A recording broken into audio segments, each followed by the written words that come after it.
father is Steve Hall, and his father is Pablo Cruz. Pablo Cruz, he's a musician. His mother is Melinda Shipley, and his father is Brian Hall. His stepmom, Cassandra Hall, and his stepdad, Warren Shipley. CJ Hardy, his mother, Tess Hardy, and his father, Carlos Hardy. Also his sister, Malaysia Hardy. Riley Harmon, mother, Robin Harmon. Ken Hooper, his parents are Jennifer and Kenny Hooper. Cody McDaniel, his mother is Brittany McCann, and his sister Carly McDaniel. Caden Moore, mother Shauna Moore, his dad David Moore.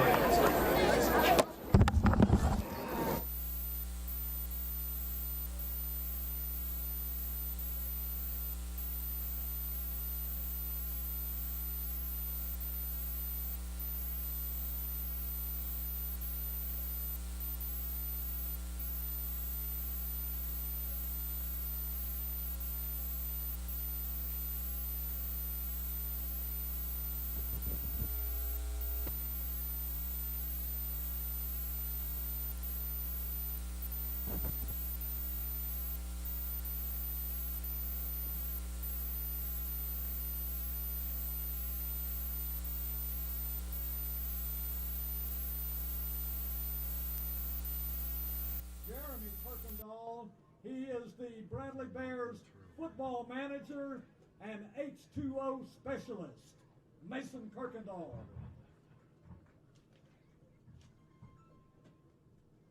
And now for our band, for our cheerleaders. Marissa Graham, mother Eveline Graham, father Terry Graham. Say that again, Earl. Abby James, and Maddox. Parents are Paula and Shane Maddox. Caitlin Mantu. Parents are Brittany and John Mantu. Hannah Maupin. Parents are Jamie and Chloe Maupin.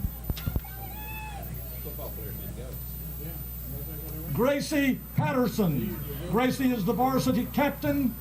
Parents are Angie and Jody Patterson. Savannah Randolph. Parents are Christy and Todd Randolph.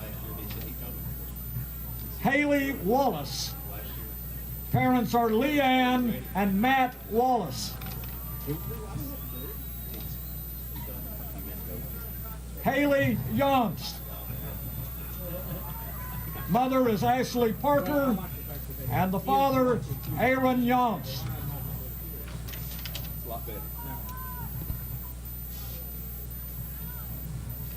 And now recognizing our senior band members. Teresa Beck, mother, Christina Guerin. Michaela Boylan. Parents are Amy and Drew Boylan. Angelica Garcia. Father is Cruz Gonzalez. Seth Ireland. Parents Misty and Terry Allen. Ethan Scoggins. Grandmother Paula Garner. Kevin Ulrich. Parents are Holly and Ryan Ulrich. Courtney Wade. Mother is Kimberly Link and father Timothy Wade.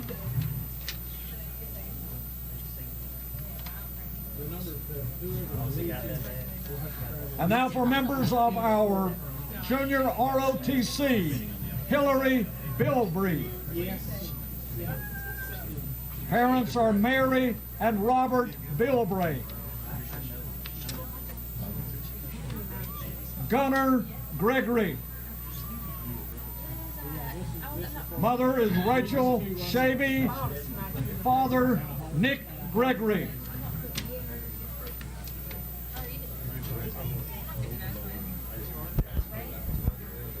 And now members of Mr. Sawyer's AV senior class, Titan Henley.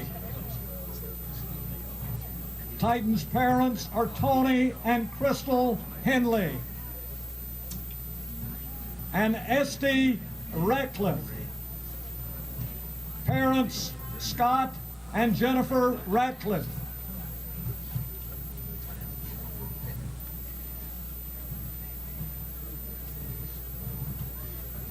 We'd like to wish all 37 of you seniors a great big congratulations as you continue into your senior year. Thanks for your many, many contributions to Bradley Central High School, and good luck to you in all of your future endeavors. Thanks to all of your seniors, the class of 2021. Thank you.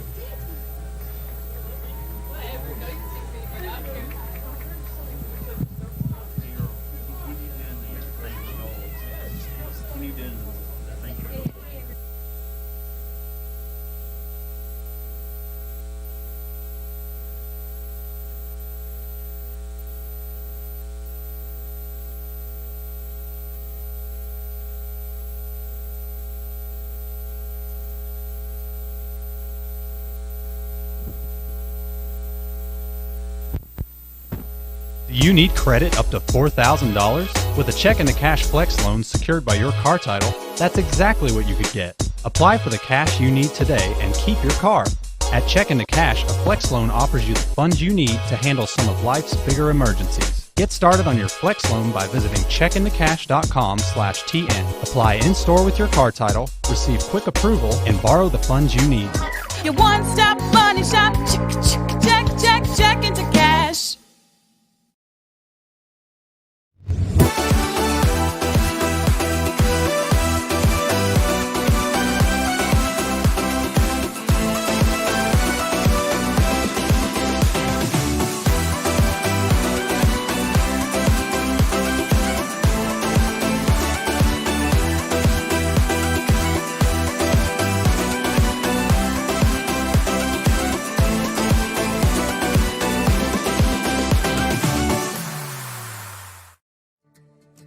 CRCC to me is a calling that God placed on my life to really step out in faith on something that I didn't think I could do, and it's been amazing to see how God's worked through it.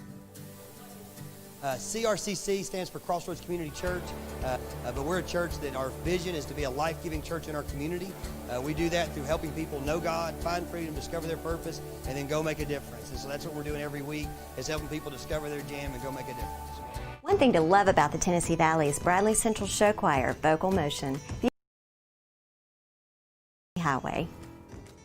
You could save a lot. Oh, you can save a lot. Oh, you can save a lot. But how do you know? Unless you call 894-2600. Got a car? Got a boat? Got a home? Get a quote.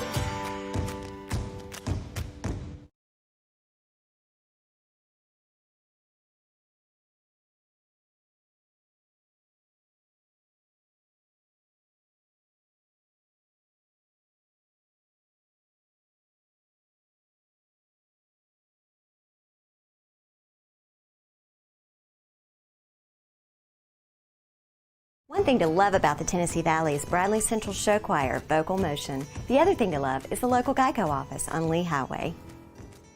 You could save a lot. Oh, you can save a lot. Oh, you can save a lot.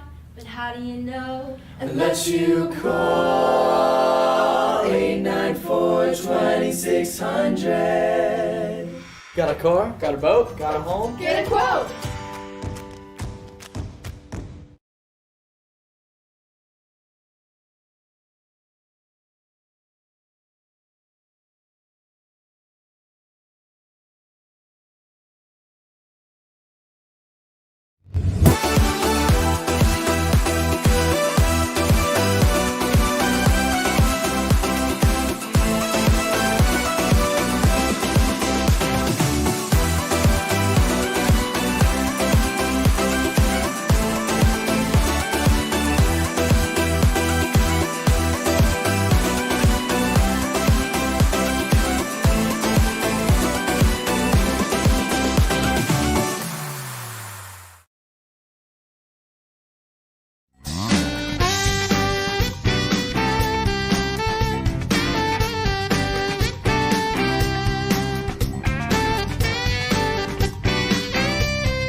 My thoughts are with you, holding hands with your heart.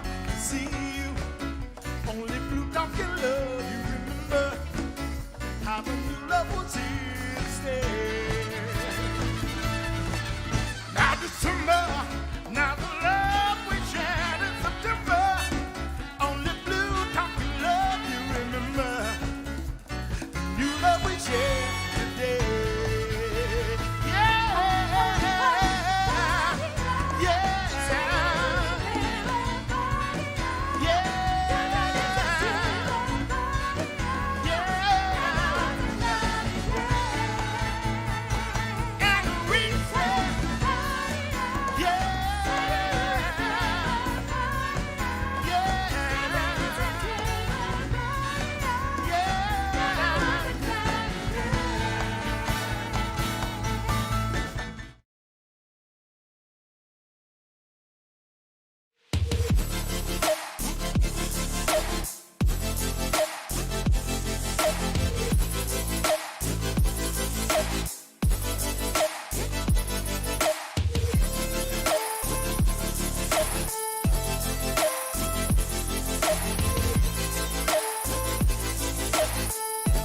You need credit up to $4,000? With a check and a cash flex loan secured by your car title, that's exactly what you could get. Apply for the cash you need today and keep your car.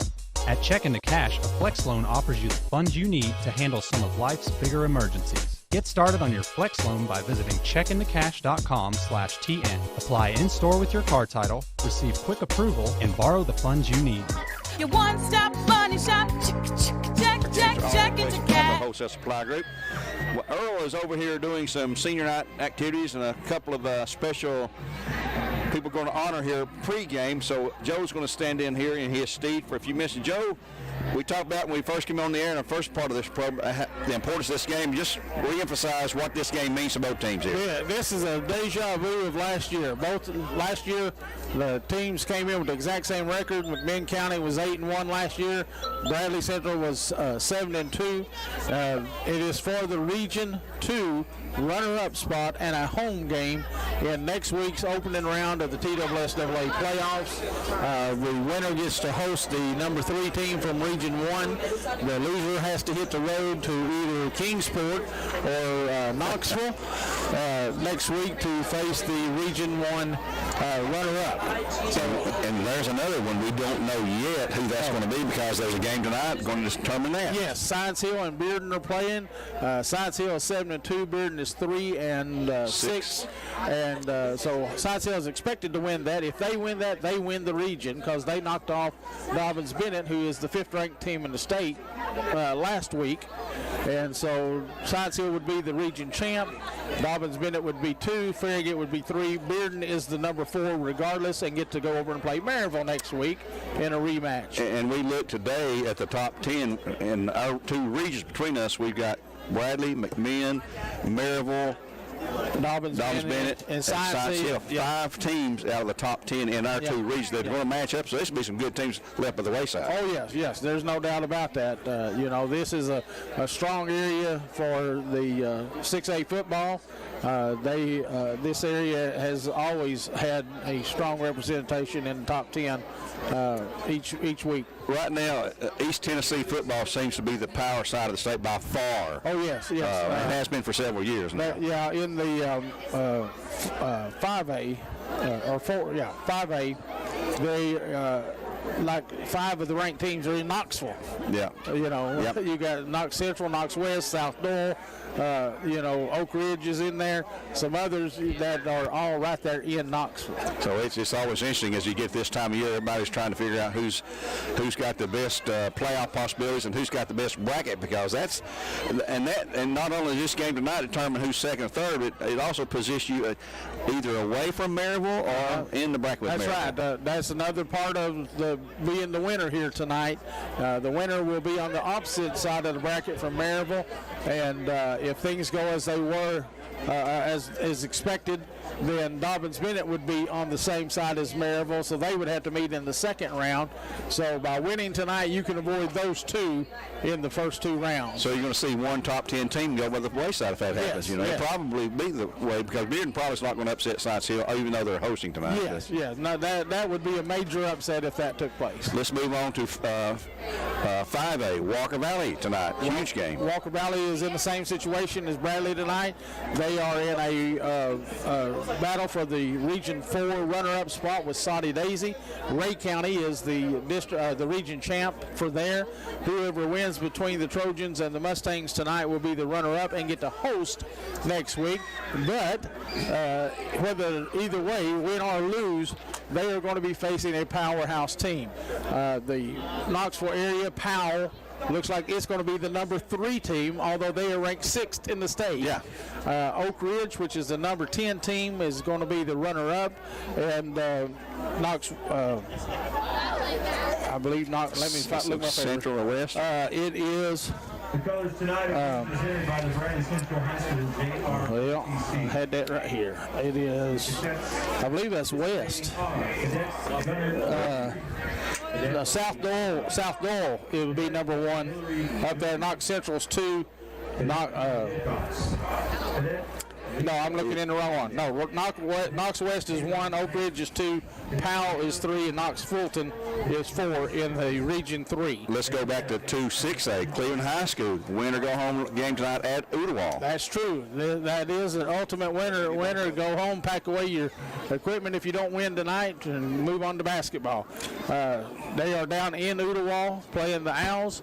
Both teams have the exact same records, and the winner gets the privilege of going on the road next week to face the Region 1 champion, which will more than likely be Science Hill in Johnson City. Wow. And it gets exciting this time of year. There'll be a lot of people looking at scores tonight when they get home. Very much and so. hopefully you'll have some scores to fill us in throughout the evening here on our Elders Ace Hardware scoreboard there. But we're going to take a break. I think we come back. It's about time for the anthem and a moment of silence. I'll tell you what, let's keep it here right now. We want to pick this. We want to pick this up right now. May we have your attention, please? Thank you very much. We here at Bradley Central High School and Bradley County Schools have lost another prominent member of our Bradley Schools and Bradley Central family. With the passing this past Monday of this week, with the passing of Coach Doyle Palmer.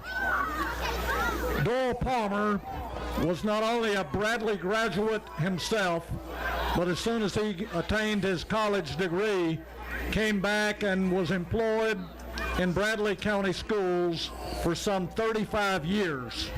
He began his teaching and coaching career at North Lee Elementary in the early 60s, coaching all sports from football, basketball, softball, track and field.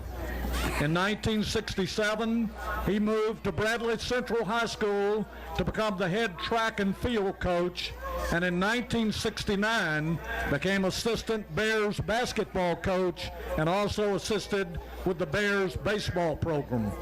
He coached Dixie Youth Baseball at Old Fulbright Park and went on to become the regional commissioner of Dixie Youth Baseball from Cumberland County all the way down to Polk County. You might have been in one of Doyle's hunter education classes because he held them in various communities in Bradley County for over 20 years. Doyle and a small group of Bradley County citizens organized and founded the Bradley County Agricultural Hall of Fame to recognize many of Bradley County's pioneer families. He himself was inducted a few years ago into the Bradley County Old Timers Hall of Fame for his many contributions to Bradley County. Perhaps Doyle was best known throughout the 80s and the 90s for handling this particular microphone as our regular PA announcer for our Friday night home football games here at Bear Stadium. Doyle was a very caring, good, and decent man. He really loved the Bears and Bearettes. Those who worked with him will miss him greatly because Doyle was so dependable, so well organized, and provided outstanding leadership. We'd like to ask you to join us in a moment of silence to remember and honor the life and legacy of Coach Doyle Parmer.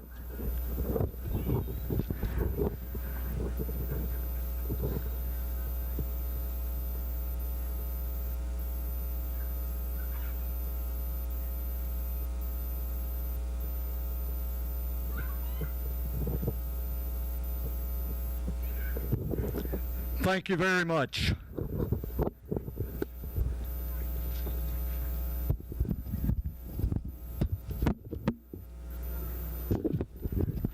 If you will please bow your heads with me. Dear God, thank you for this day and the many blessings you've brought to us. I pray for safety on both teams and that you would show them that they are playing for an audience of one. We love you, Jesus. Amen.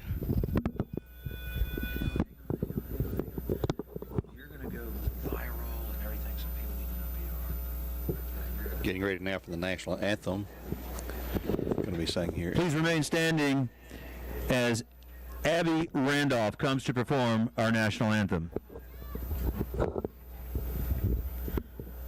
Oh, say, can you see by the dawn's early light what so proudly we hailed at the twilight's last gleaming, whose broad stripes and bright stars through the perilous fight o'er the ramparts we watched were so gallantly streaming, and the rockets' red glare, the bombs bursting in air, gave proof through the night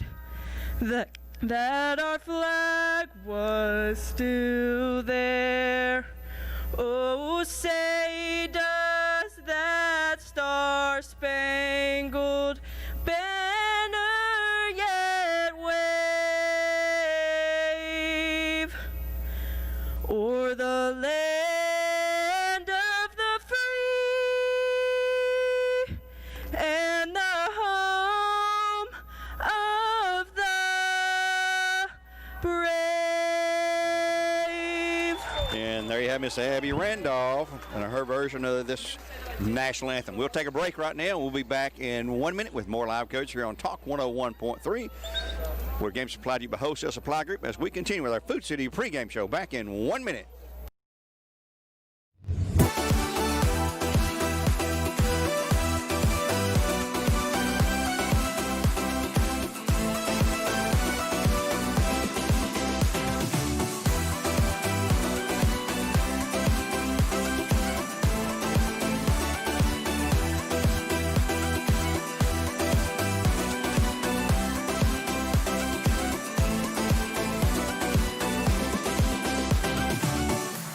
thing to love about the Tennessee Valley is Bradley Central Show Choir, vocal motion. The other thing to love is the local Geico office on Lee Highway.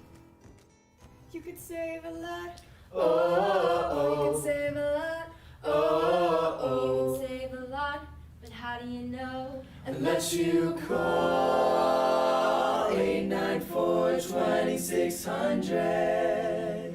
Got a car? Got a boat? Got a home? Get a quote.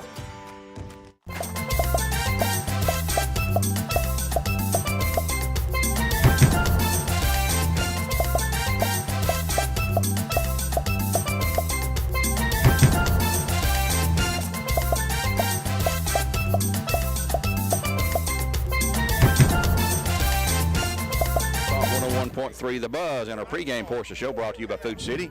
I'd like to remind you folks too about Village Volkswagen, locally owned and a proud sponsor of local sports. Take a test drive of the award-winning locally made VW Atlas, and you can check all of that out and all their products at villagevw.com. I also like to remind you about our good friend Dr. Gary Wojtek, and he will take care of you no matter if you got hurt playing sports, if you got hurt at work, you just are clumsy at home and got hurt there. He's got you covered no matter what. You can check him out at Wojtek.com. Well, Earl, we've talked about this game, and I told Damon and Joe was here the other day as interviewing Damon.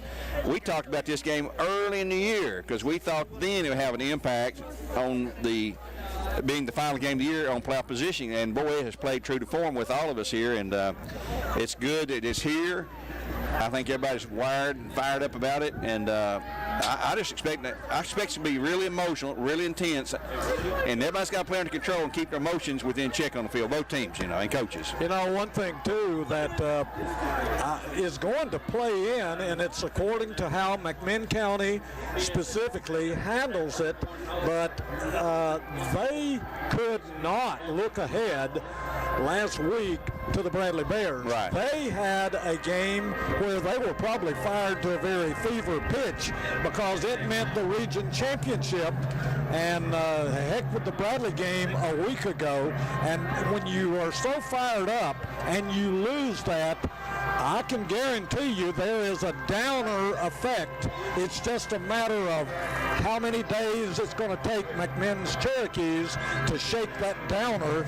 If football teams can do it in a couple of days, great. But if it lingers longer than 3 or 4 days, it could have an effect on this game. Let's hope it takes 8 days. Well, I mean, this is a team that's coming in averaging 42 points a game. They got shut out last week. Yeah. All the points scored in their 21-2 game with Maryville was scored by Maryville last week, with the safety being the only points for the Cherokees. So you know they're going to be anxious to get back and to prove what they have been doing all year long. And the Bears can't make mistakes. They can't afford turnovers. They can't afford unnecessary penalties. And they have got to tackle Jalen Hunt, which is not an easy thing to do. I'll tell you another thing, Joe and Gary. I listened to Johnny Kaufman and the game since we had a night off last Friday. It was a great game. I was anticipating a tremendous shootout in Athens at the reservation. And in the first 5 minutes of the ball game, I was kind of in a shock myself because Maryville took the football and drove it right down the field. 10 plays, 89 yards, 5 minutes and 17 seconds. It was 7-0. That's sending a statement to the home team. Yeah. And of course, Jalen Hunt, even did not find the end zone last week, but still had 170 yards against the number 2 team in the state, the 17-time state champion Rebels. We're talking to Damon earlier this week in his interview. He was describing Jalen Hunt. He's talking about he's fast, he's shifty, he's hard to tackle, he gets positive yards. And I turned to him, I said, "You've just described Javon Burke." McMinn's got to contend with him tonight. So it's not like we don't have any weapons ourselves with Aiden McCleary, who can pull the ball down and run himself. We got a great receiver in Cannon Hall, who's now the leading receiver in the entire area around here. And Javon's been putting up yardage like there's no tomorrow here, and he's in the record books, rising every week there. So they got to contend with him too. Since you mentioned that, how about this? We've got on this field tonight the number 1 pass receiver in the entire Chattanooga area, including North Georgia, all over southeast Tennessee. And it's not just 2 of the best. You've got the 2 guys who are at the top of the rushing categories in Javon Burke and Jalen Hunt. They're the top two running backs in the entire area. And Javon Burke's down there. Maybe he's going to walk out for his senior year as one of the captains. He is a captain this year, and he's been injured since that first game, and they've taken pictures of him. He's there with the referee, likely getting ready to go out for the coin toss. I'm not sure if he will or not, but we hadn't talked about him a whole lot. We've talked about him early in the year. He's going to Virginia and on scholarship. We don't know if it'll be offense or defense, but we've got another tribute to Ms. Elizabeth here. Well, we were not got that on the mic though, but we'll go ahead and continue here with this. I tell you what, let's take a quick break here. Let's take a 1-minute break, and we'll come back here with more live coverage on Talk 101.3 in our Food City portion of the pregame program in 60 seconds. One thing to love about the Tennessee Valley is Bradley Central Show Choir, Vocal Motion. The other thing to love is the local Geico office on Lee Highway. You could save a lot. You can save a lot. You can save a lot. But how do you know? Unless you call 894-2600. Got a car? Got a boat? Got a home? Get a quote.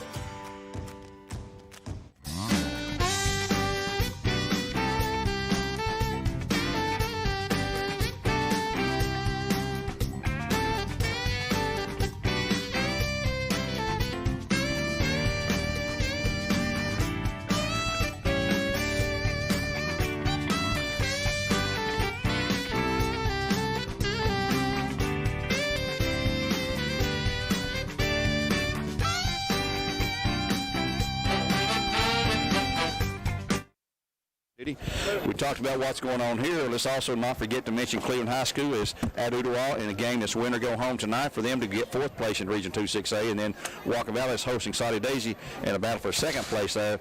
They'll get a chance to host if they should win their game tonight, or they have to travel if they don't.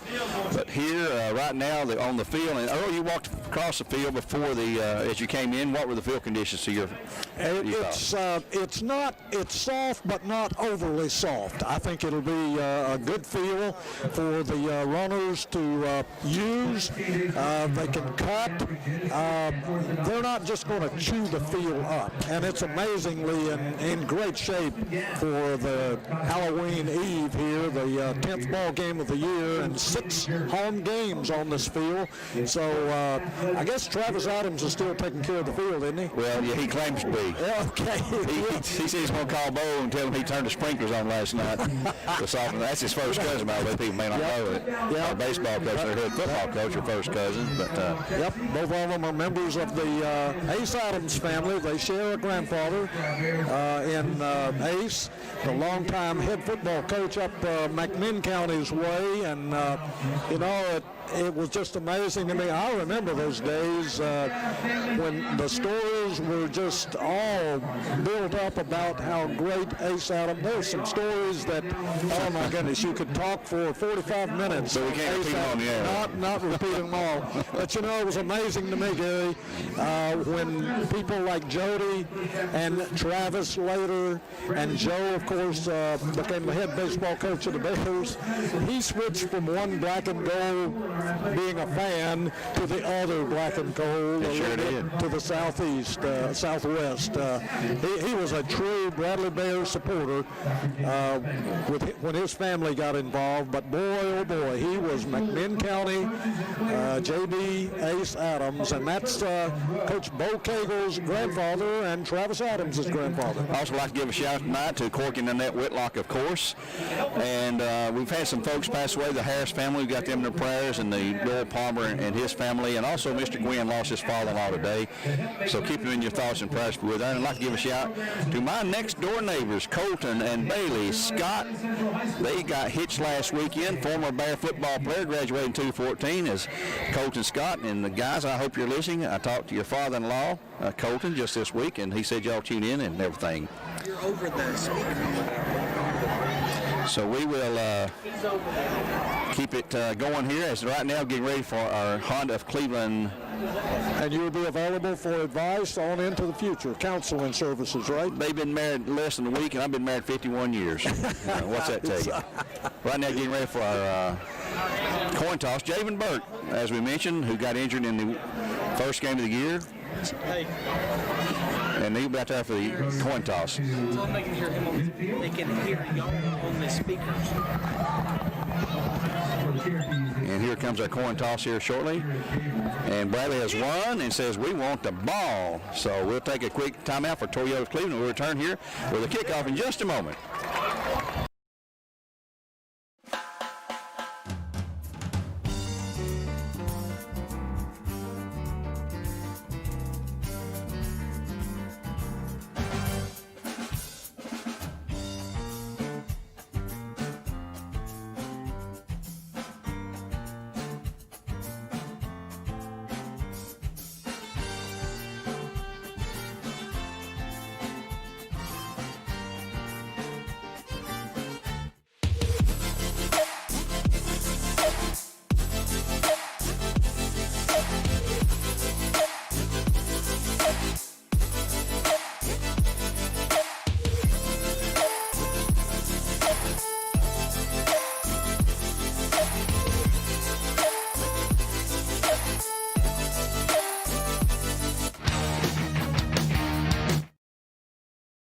The Bears receiving back deep as always. Cannon Hall, Javon Burke.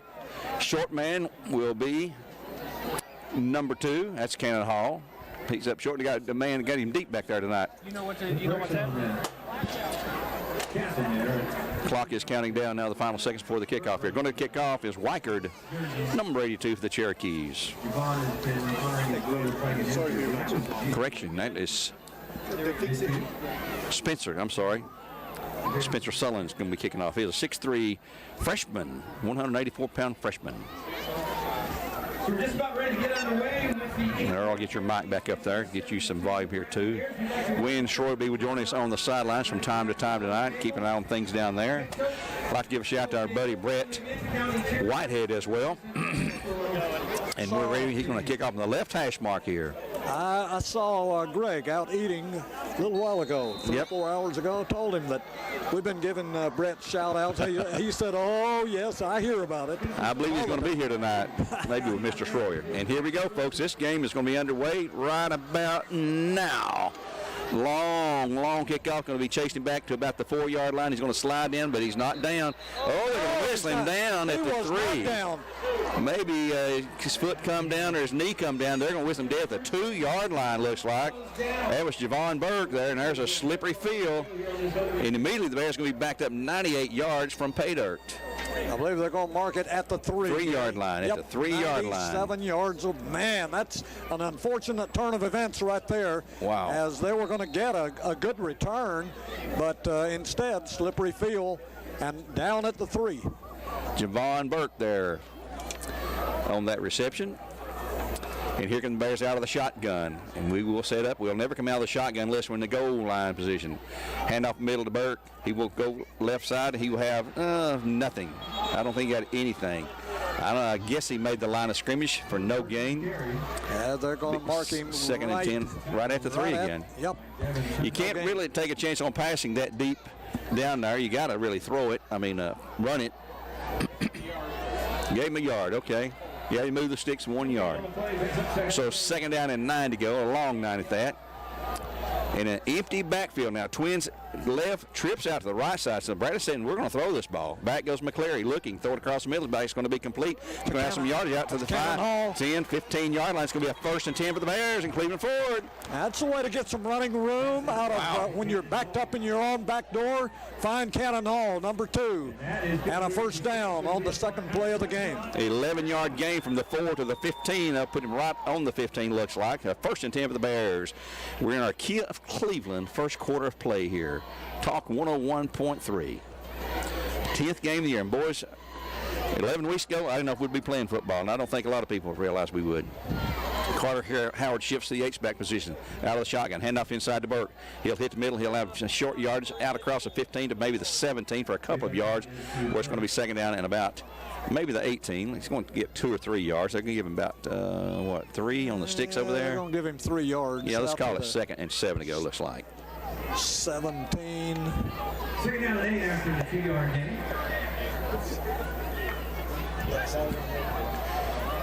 And the Bears are ready to go at 10.5 minutes in the first period of play. Handoff again.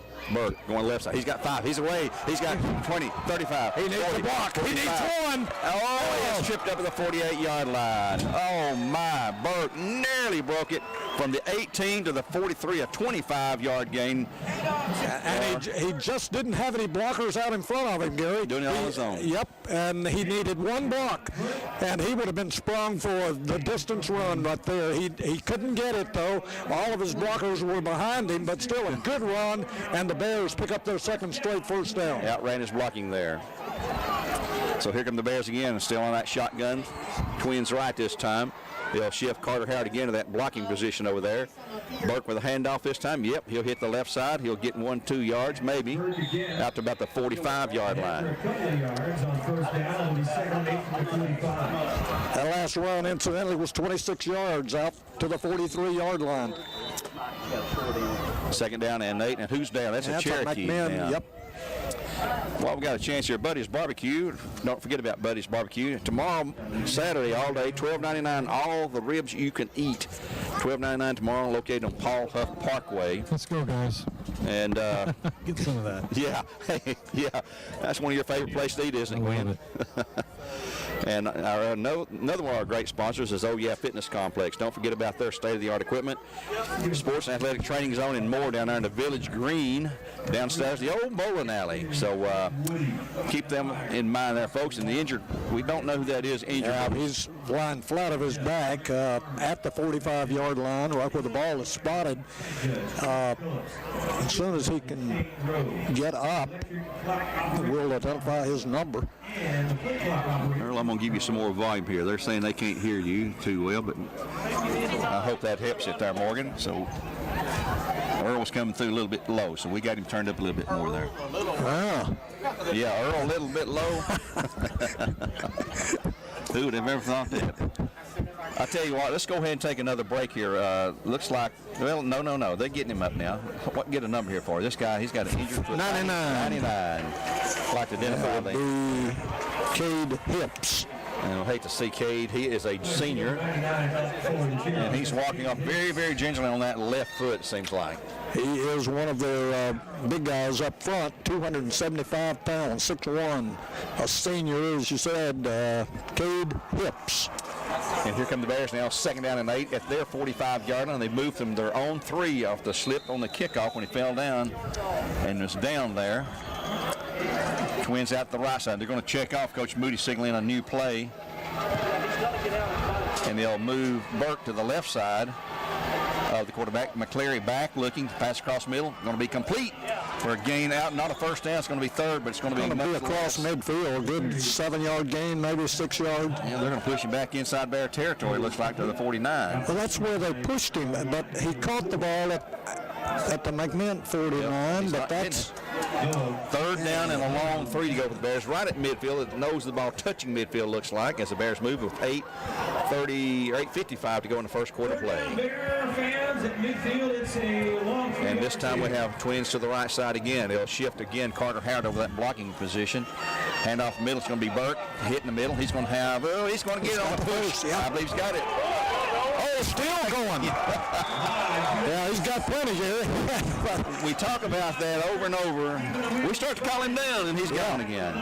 He picked up another 8 or 9, 10 yards just on the push. Down to the 40-yard line from the 50. That is a 10-yard, 11-yard gain, almost 12 yards. 39. 1st and 10 for the Bears. 11 yards. And you know, if I was Javon Burke, I'd say, you know what, all I've heard is hunt, hunt, hunt. You know, I'm a pretty good running back, too. Yeah. Joe, Walker Valley's gone up 7-0 up against Soddy Daisy. There's our Elders Ace Hardware's first score of the night. McCleary back to pass, looking long across the middle. Oh, wide open. Yes. To the 30, 25, 20, 15, 10. Touchdown!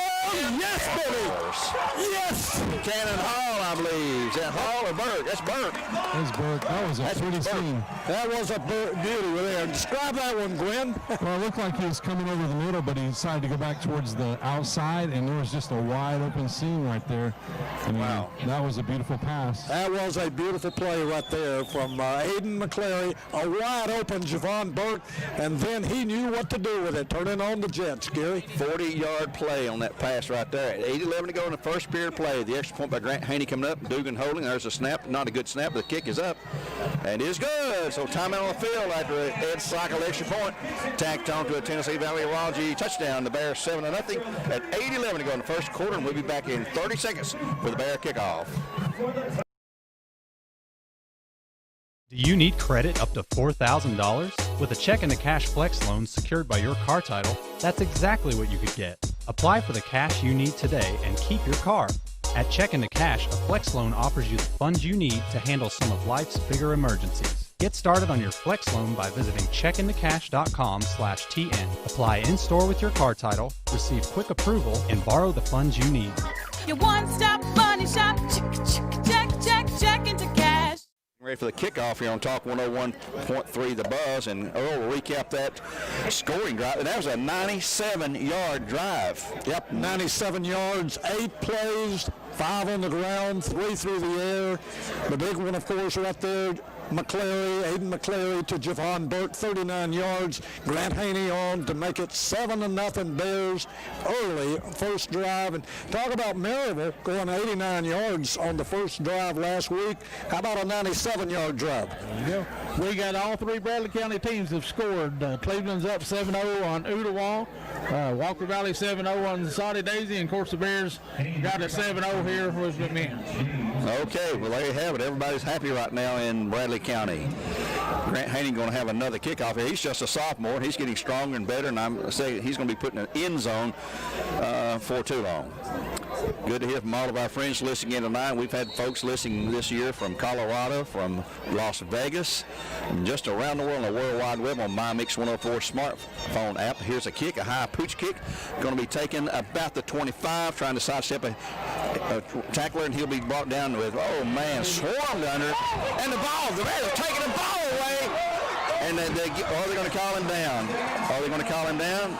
That's right. Riley Harmon took the ball out of the arms of the ball carrier before he was brought down, but they're going to say that Cherokee was down at the 30-yard line. So it'll be a 1st and 10 for the Cherokees at their own 30, trailing 7-0 to the Bears here. Wow, that would have been great. Boy, that would have been a nice turnover right there at the 30-yard line. I guess the whistle had blown, hadn't it, Gwen? I know. I think he had the ball, but I don't think they noticed that he had the ball. Oh. Yeah, that's tough. Okay, here we go. Hunt's in the backfield with the quarterback, which is Jaden Miller. He's just a sophomore. Here's a handoff to Hunt. He'll hit the middle. He'll have a couple of 2 yards, maybe to the 32-yard line. Be a 2nd down and 8. And boy, the Bears are fired up emotionally. And you know, I was going to say, if I'm Javon Burke, you know, I'd take offense to getting overlooked. You know, we've heard about Jalen Hunt, but in his own right, did anybody touch the ball or carry the ball besides him on that drive? No. He had all 97 yards. Yeah, two passes right. to Hall. That's right. And 1 to Javon. Yeah. 6 out of the 8. Okay. So here come the Cherokees, 2nd and 8 at their 32-yard line. 7 minutes to go in the first period of play. That'll be a handoff again to Hunt, going trying to get out wide right. He is right. He's got 5. He's got 10. He's got 15. He's got 25. 40, 35, and pushed out of bounds way downfield. All the way back. And there's a flag on the play. At the 32-yard line. Holding on the Cherokees. Hello, McMinn, you're on the road. Bringing it back. That'll be marked off from the 32, which is originally the line of scrimmage, back to the 22. So that'll make it 2nd down and about 18 to go for a 1st down at their 22-yard line. So I didn't even see the flag till Gwen picked that up. It was very early. Yep. Oh, was it? Okay. holding an offensive line, and you could call that every play, though, of every football game you ever see, if you want to be honest about it, I think. But nullify the big run, 10 yards back. It'll be at the 22-yard line now. They won't have any sympathy from the Bears after last week's fiasco, you know. Okay, second down and 18 to go at the 22 for the Cherokees. And Hunt is a good one, folks. Western Carolina's getting a great running back. Back goes Miller. Going to turn to the other far side, flip to the right side, complete. He's going to have yardage, and he's going to have 5. He's going to have the close to the first down, but he's going to be pushed out of bounds at about the 36 or so. It looks like the officials marking it off. Yes, who is that? Bottoms. Bottoms on the catch. Going to be third down, 4 to go at the 36-yard line. They got to get to the 40. Third and 4 for the Cherokees at their 36. I'd say Hunt's going to carry this time. We'll see. They're going to check off at the sideline. They look at the defense and see what the set is. Their coaches phone down to the sidelines and tell the offensive coordinator maybe a better play that has better odds of being successful. They'll move Hunt to the right hip now of Miller. He's out of the shotgun, of course. He will fake it and keep it himself, and he'll be hit. He'll be stopped. Yes, He's down. Atta, baby. He wanted to use Hunt as a decoy, pulled the ball back out of his belly, and Miller took off and got a couple of yards. It's going to be fourth and a very long two, about 3 almost. 37. He gained 1 yard on that, Gary. That's 4th and 3. They're going for it. They're lining up to go for it. I can't believe this. They're going to try to draw us off. They're not going to do this. No, can't do it. They may shift a punt, I don't know, but they're not going to go for it. Not at the 37-yard line, first quarter. Well, you got Bo Cagle calling in place, too. They're going to snap and go for it. There's Hunt. He's got it. He's got it. He burst through the 40, the 45, 44 maybe. Well, that's a gamble. 4th and 3, long 3 at the 37-yard line. Hey, Gwen, quickly, what's the field condition down there that you see? This is a mess. The grass is holding together, but it is soggy. It's soggy. Okay. Long cleats tonight. Yeah. They're not chewing the field up too bad yet. 1st and 10 here for the Cherokees at their 44 after a gamble on 4th, paid off. Snap, hand off to Hunt. He'll hit the middle this time, right side, and he'll be dragging. He's loose. He's got 5, 10. He's got 12, 13 yards. Another first down for the Cherokees down to the bad 40. Looks like the 42-yard line. From the 44 in Cherokee territory. 14 yards. 14 yards to the Bear 42. He is fast and shifty, and you've got to corral him. He tries to get around that outside on the right side mostly. He's ran that way almost every time. Well, every carry he's made's been to the right side. Maybe the Bears can take advantage of that. And again, on 1st and 10, he'll be running from the tailback position. No, he's going to move over, and there's a handoff. He'll hit it again. He's got 5. He's away. He's gone. Touchdown for the Cherokees and Jalen Hunt. 42 yards. Broke the middle, and he was wide open for an easy score, and it's 7-6. Well, 5:37 to go in the period, and they'll try for the extra point here, and that's going to be probably Spencer Sullins, 82, I'm sure, is their typical place kicker. We'll try to get his 82. Spencer Sullins is going to kick it. And now they're a man short. They're going to call for somebody on the kick team to get in there.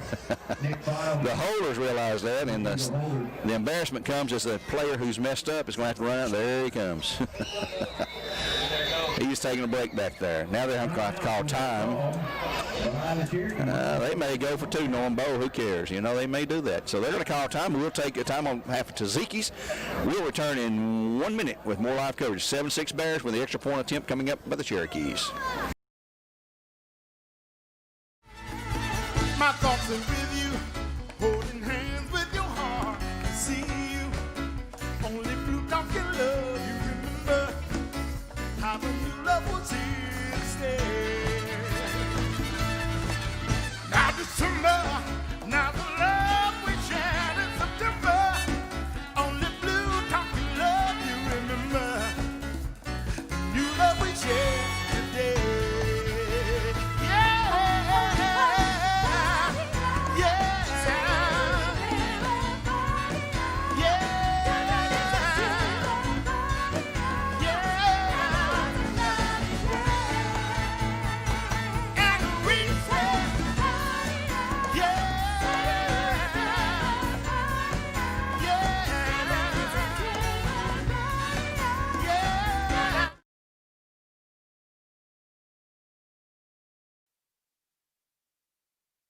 We'll just let it finish out. Let it finish.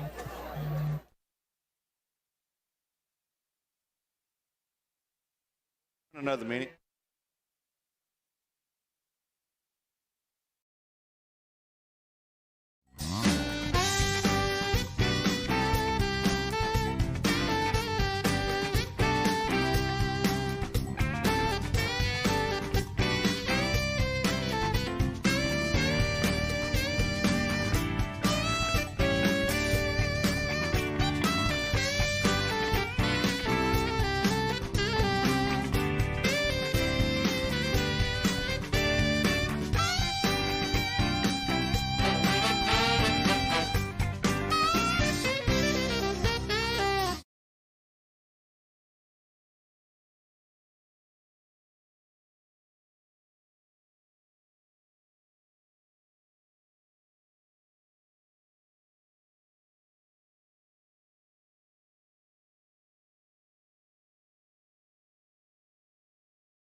Point, folks, while we had a TV timeout, there's what foul things up there. I'll broadcast this game live tonight. I was chatting on the CW, I think they call it. Here comes the kickoff, going to go this time.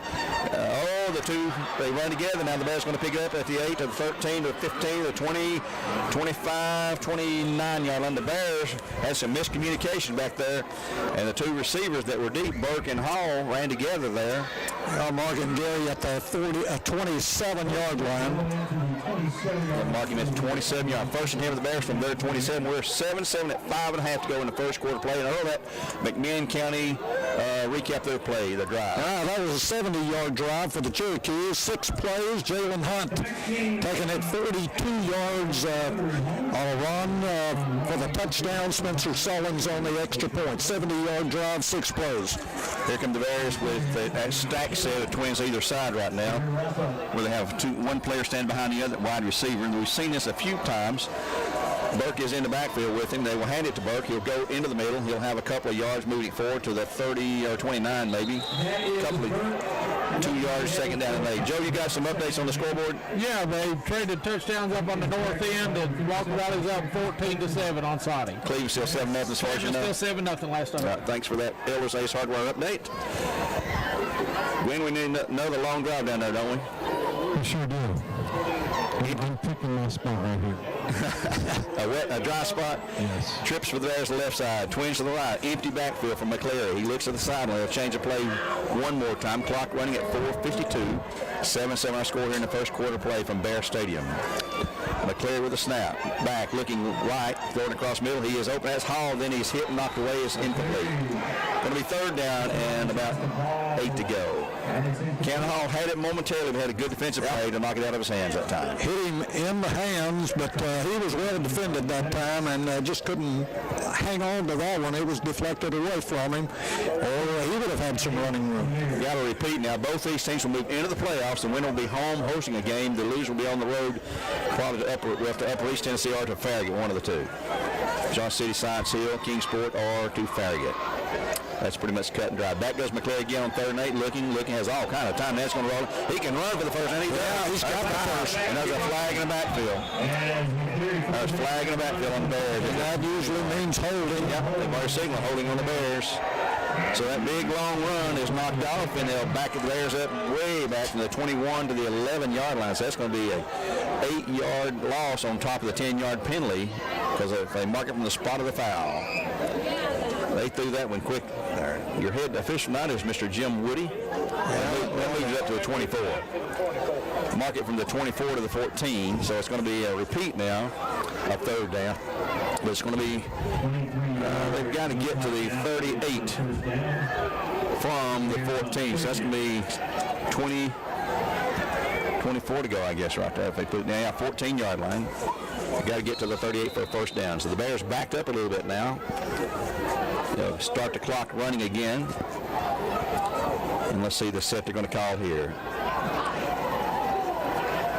Going to have twins each side, looks like. Burke is still in the backfield for the Bears. He will shift to the left side now.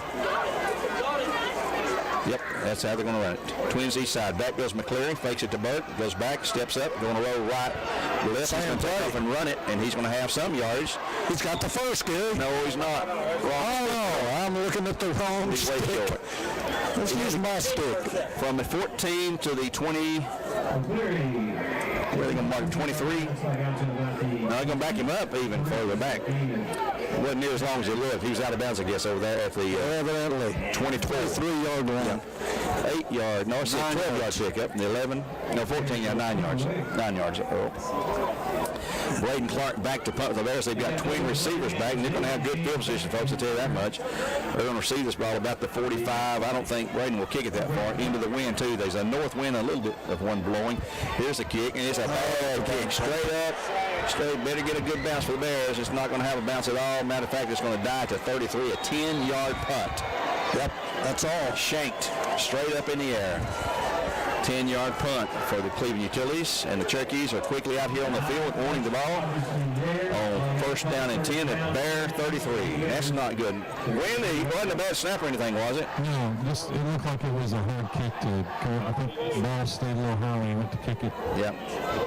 I thought the snap looked pretty good, but here come the Cherokees, and guess who's in the backfield? Burke Hunt at tailback behind middle. Now a shift. They'll hand it to Hunt. He'll hit the middle, and he'll have some yards down to about the 30-yard line or so, a couple of 3 yards. Give him 3, second and 7 to go for the Cherokees at the Bear 30-yard line. 7-7 our score at 4:03 to go here in the opening quarter play. Cleveland up 7-0, walk right up 14-7, so everyone is either winning or tied at least right now. Bears were up 7-0 on their first drive.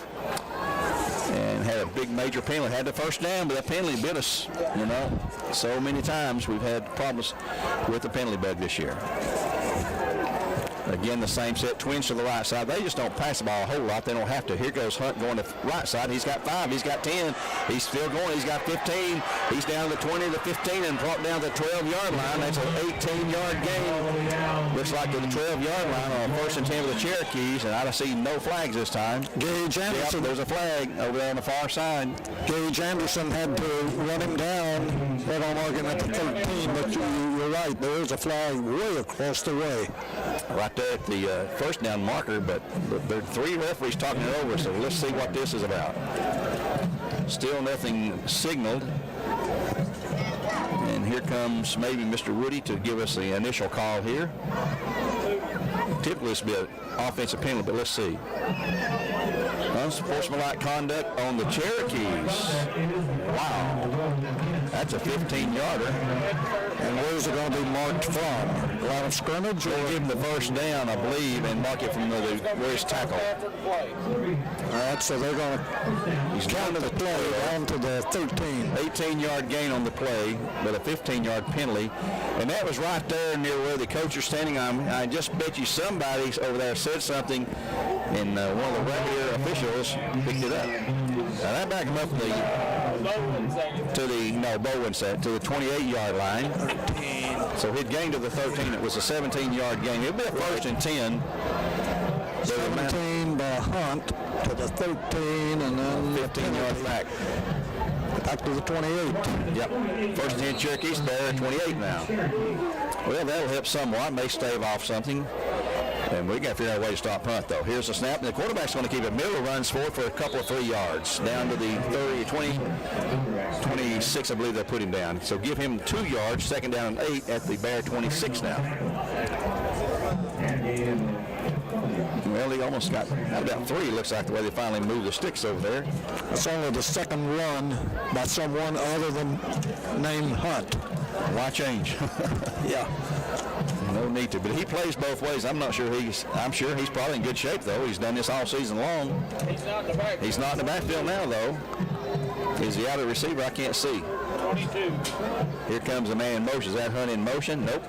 It'll be a handoff to the jet sweep, and he will not get anything down to, that was Jalen James. 1 yard to the 25. It's going to be third down. And Hunt is not on the field. No, he's not. There's no 17 out there. That is my favorite kind of Cherokee offense. Is that him coming back, though? Win? Yeah. Too soon.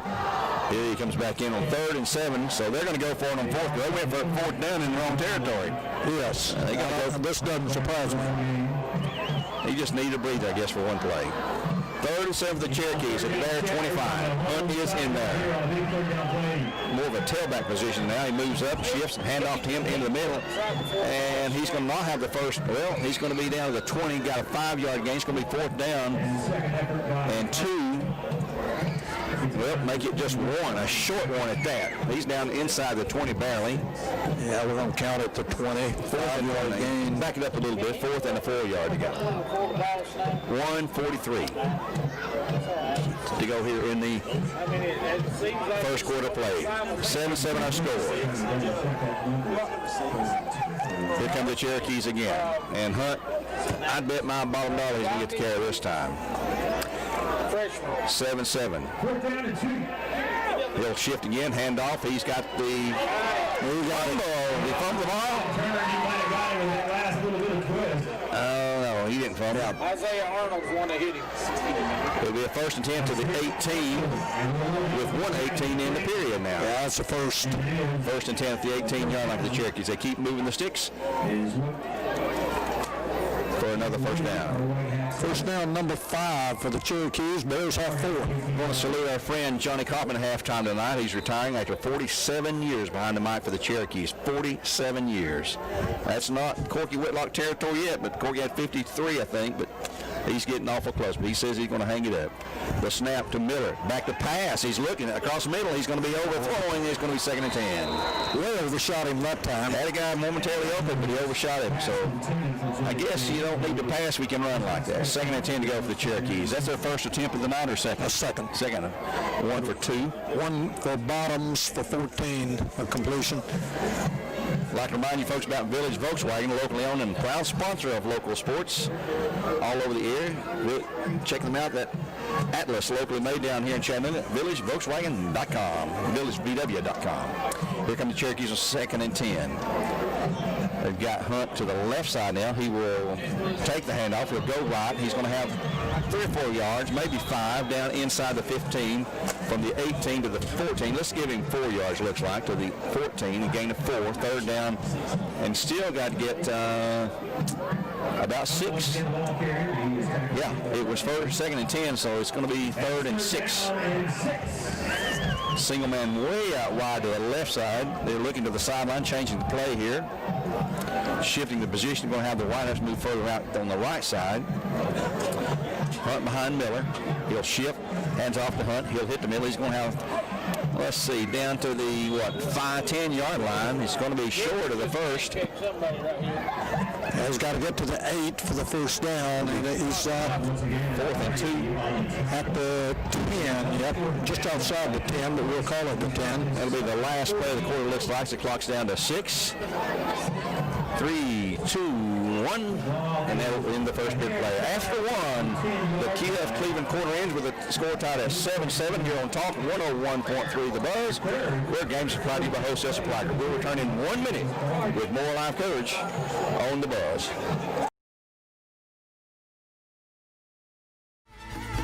My thoughts are with you, holding hands with your heart. See you, only blue dog can love you. Remember how the new love was here to stay. Now December, now the love we shared in September. Only blue dog can love you. Remember the new love we shared today. Yeah.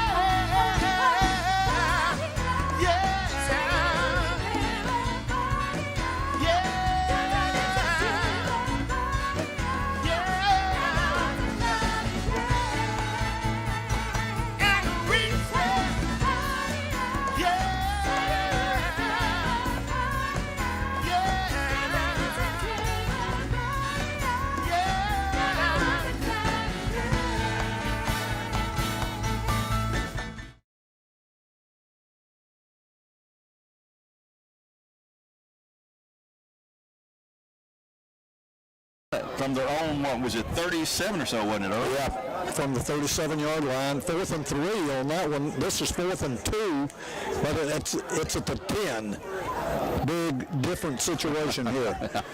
And we're still stalled for a TV timeout here, folks, and we'll just have to work around that tonight. But Walker Valley winning 14-7, Cleveland winning 7-2. 7-2. Okay. So Cleveland got trapped or had a bad snap or something, so it's 7-2 that game there. That is a do-or-die game for the Raiders. And don't forget the Volunteers will be off this week, so they were not going to lose this week. They've lost 3 in a row now, I guess. And they'll try to regroup and get ready for, I believe they play Arkansas next week. Is that right, Joe? Arkansas, maybe? Not sure. I think got a new defensive line coach up there here, too. Yeah. Ball in. Taking off. Yeah, all in. He's taking on additional duties. When did our buddy Brett make it here tonight or not? He is at home watching this on TV. Okay, well, he knows we've been talking about him. No, the other TV. Oh, okay, the other TV. I think the TV timeout's fine. Both teams went to the sideline during the TV timeout, which aggravates the heck out of all of us, but I guess we tolerate it. 12 minutes to go, actually the start of the second quarter, a 7-7 score here. The Bears will be somewhere playing next week, home here if they win this game, on the road if they lose. Here come the Cherokees racing out from the sideline on 4th down and 2, and Earl, you'd be crazy if you didn't hand to Hunt, would you? Yeah, I think Jalen Hunt, number 17, is going to get it tough. Under center this time, the Cherokees. And look at that fullback. And there's a... he did not get it. No, he has stopped. And it was not Jalen Hunt. No, the big boy. Hunt did not carry, and we'll get the number here. Number is 7. Yeah, it was Hunt. It was Hunt. That was Hunt. C.J. Hardy, I believe. That was not a typical Jalen Hunt run right there. He got nothing. Wow. He was stuffed by 2 or 3 Bears right off the line of scrimmage. The ball goes over. That's a great defensive stop right there on the part of the Bears defense. Wow. 1st and 10 Bradley now with 11:56 to go at their own 10-yard line. Yeah, that's a long way, but folks, we've already driven it 97 yards on the first drive of the evenings for our first score. And with Burke in the backfield, with McCleary out of the shotgun, twins to the right side. They'll shift Carter Howard again. Hand off to Burke this time. Yep, he's going left. He's to the 10. He's to the 15. He's going to have, and he's free again, 20 to the 24-yard line. Oh, one step from breaking a huge, huge gainer. He does not go down on first contact. 1st and 10 for the Bears and Cleveland forward. That's a gain from the 10 to the 23, 13 yards. We're going to have to ask Joe what kind of yards he's piled up here in the first quarter, the first part of the game. But he's keeps on piling it up here. They'll set it up just twins to the right side. Solo man, Cannon Hall out here to the left side. Carter Howard again shifts. The handoff again to Burke, hits the middle. He's going to have short yards this time to the 25 for a couple of yards, 2-yard gain maybe. Going to be 2nd down and 8 to go for the Bears at their 25-yard line. We hope to have some scores from Upper East Tennessee, especially the Bearden and Science Hill score. That has an effect on who the Bears and Cherokees would play. We'll get those to you as we can tonight on the Elvis Ace Hardware scoreboard. And here come the Bears, the Bears again. Excuse me, folks. Bradley in black on black. Cherokees white on black. McCleary back to pass, looking. He's going to pull it down and run. He's going to have some yards, but he's going to be tackled. He wanted to throw long to Hall, but his coverage, his protection broke down. He'll have a couple of yards to the 27, where it's going to be a pickup of 2 and a 3rd down and about 6 to go coming up. They've got to get to the 38, looks like. Yep, it's 3rd down and a long 5, short 6. After the 33. Yep, got to get up there. Yeah, I'm sorry, I said 33. Only 5 yards off. Burke stays in the backfield. McCleary ready for the snap. He's back, looking, throwing out in the flat. It's going to be out there to Hall. He's going to be caught, and he'll lose yards, actually. He will lose yardage back to the 25. They had that one snipped. That's going to be a punting situation for the Bears and Mr. Braden Clark. So there's our 3rd possession ends, and Joe's got an update, I believe. Surprising score. We got Bearden up on Science Hill 14-7 in the second quarter. You guys laughed. I believe Earl said that they oh, my Lord. I won't ever hear the end of that. I said no chance that Bearden's going to beat Science Hill. Anything is possible. Oh, it's not over yet. It's high school. It's up on You're right, Glenn. County, 21-0. It's high school. Nice kick this time by Braden Clark. Gets a barrel roll. He's going to get another 5 or 10 yards. And then they touch it, and I believe that is a fumble. Yeah, it inadvertently touched the Cherokee. Yes. They were standing there, didn't want to pick it up, and it kicked right after feet, and then they tried to pick it up, and the Bears with their first break of the night at the 38-yard line, Cherokee territory now. And the Bears, they saw it immediately, and boy, did they pounce on that ball. It just bounced up and just grazed the Cherokee. He didn't want to touch it, but the ball came to him like a magnet. Yep. And we said this game could be decided by mistakes, and that could be a huge one right there. And the Bears have to take advantage of any time they get this. That keeps the ball away from the Cherokees and gives us an opportunity to score. We have Twins left. Burke in the backfield. Or is that Burke still in the backfield? Yes. Okay, Burke's in the backfield. And he will take the handoff. He'll go right. He'll have 1, 2, 3, 4, 5 yards. Still fighting. Will not go. He's got 7 yards or so. Down to a 30, maybe a 32. Going to give him 5, 6, 7 yards. 6 yards. 6 yards. 6 yards. Play starts at the 39-yard line, 38. So it's going to be a 2nd down and 4 to go for the Bears at that point. Same set as before. Twins left. Burke and McCleary in the backfield. We're going to miss this young man. Hand off to Burke. He'll hit that hole. He's going to have positive yards down to about the 30. Gain of a couple is going to be 3rd down. And right at 2 to go. A short 2 at that. The Bears will have 2 downs to get a 1st down here. They're not going to punt the ball all the way in this territory if they're short of the 1st down. But let's get the 1st down and keep it rolling. Move the chains, as they say. 8:25 and a half, 7-7 our score. First turnover of the ball game. Burke, McCleary, Twins again, same exact set as before. McCleary hands it. No, he keeps himself and rolls out. He's going to have the 1st down plus some. He's got 5-10. He won't go. Touchdown! Bears, and no flags on the play. 30-yard score for the quarterback, Aiden McCleary, and what a call by Coach. That was beautiful right there. Everybody, including us, thought it would be Javon Burke on 3rd and short, and instead Aiden fakes it to Javon, rolls around the right side, found the 1st down, and then just kept running. My beautiful play. Grant Haney coming up for the extra point for Ed Cycles. The snap, good snap, placed down that kick. It is high. It is long. It is good, and we're ahead at 14-7. 8:06 in the game. We'll take a quick 1-minute timeout here after the Tennessee Valley Rogers touchdown, and we'll return in 60 seconds with the McMinn County kickoff when we come back on Talk 101.3 The Buzz. CRCC to me is a calling that God placed on my life to really step out in faith on something that I didn't think I could do, and it's been amazing to see how God's worked through it. CRCC stands for Crossroads Community Church, but we're a church that our vision is to be a life-giving church in our community. We do that through helping people know God, find freedom, discover their purpose, and then go make a difference. And so that's what we're doing every week, is helping people discover their jam and go make a difference.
In the football game.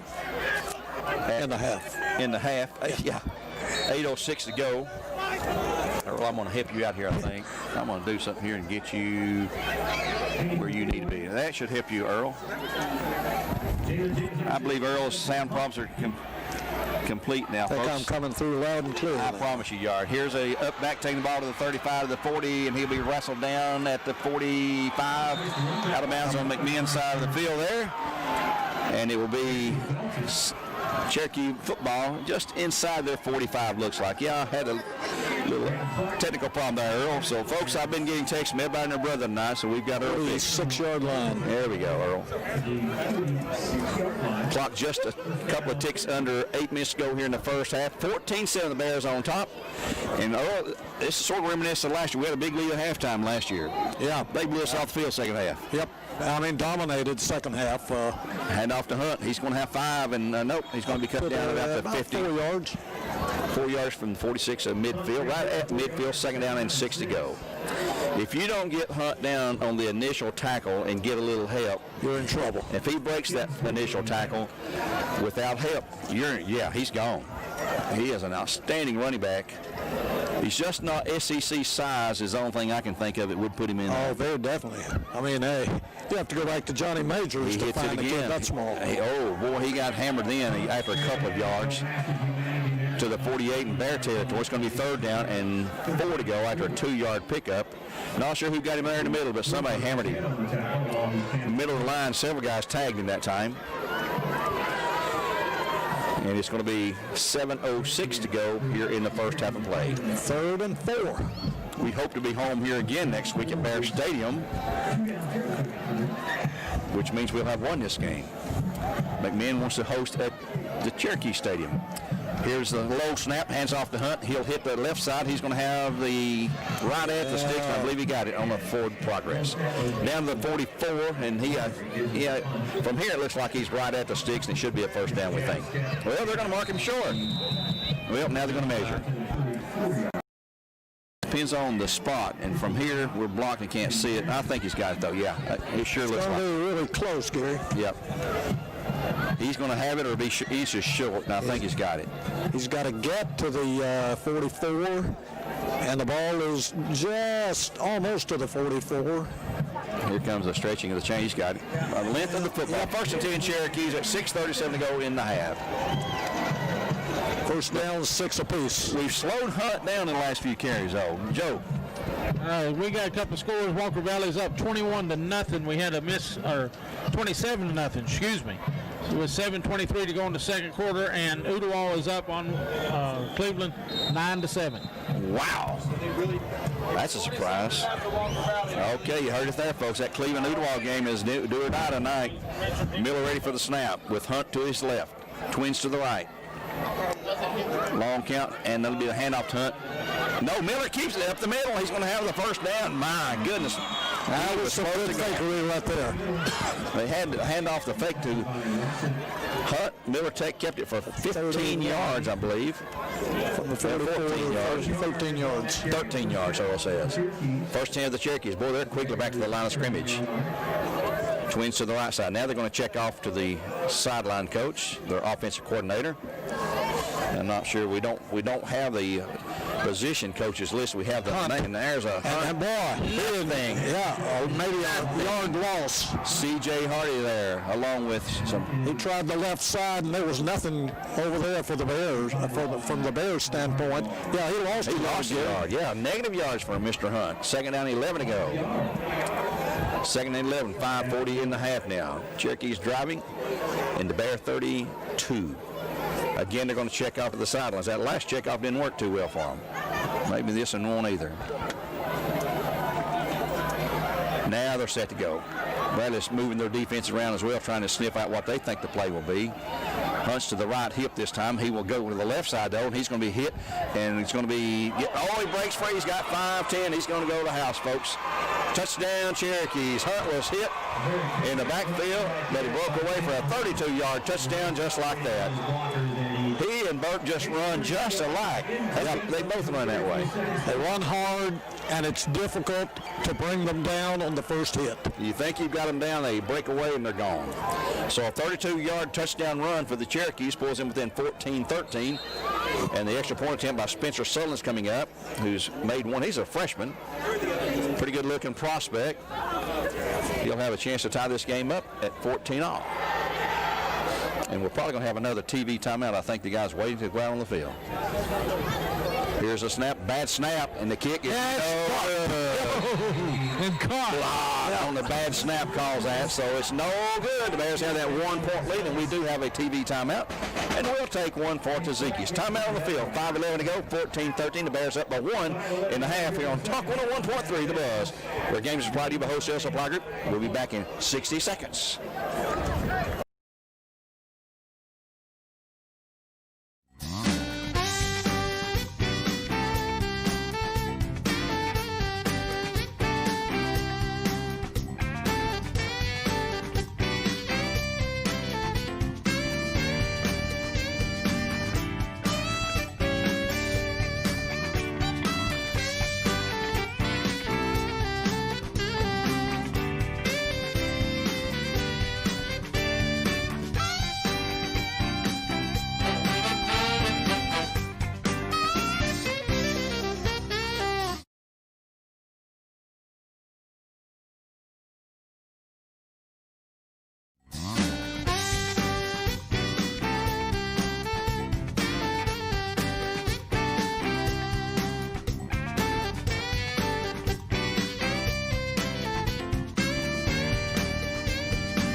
CatnapperDirect.com is the locals only division of Jackson Furniture, based in Cleveland, Tennessee, and selling exclusively to the citizens of Bradley County.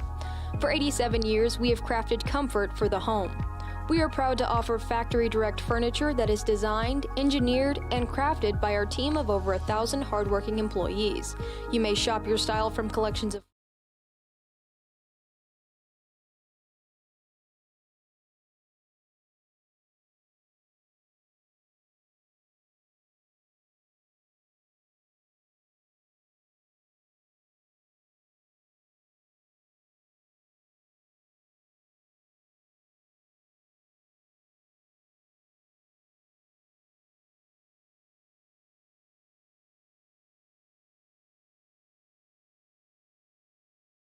and one who has passed away and left us.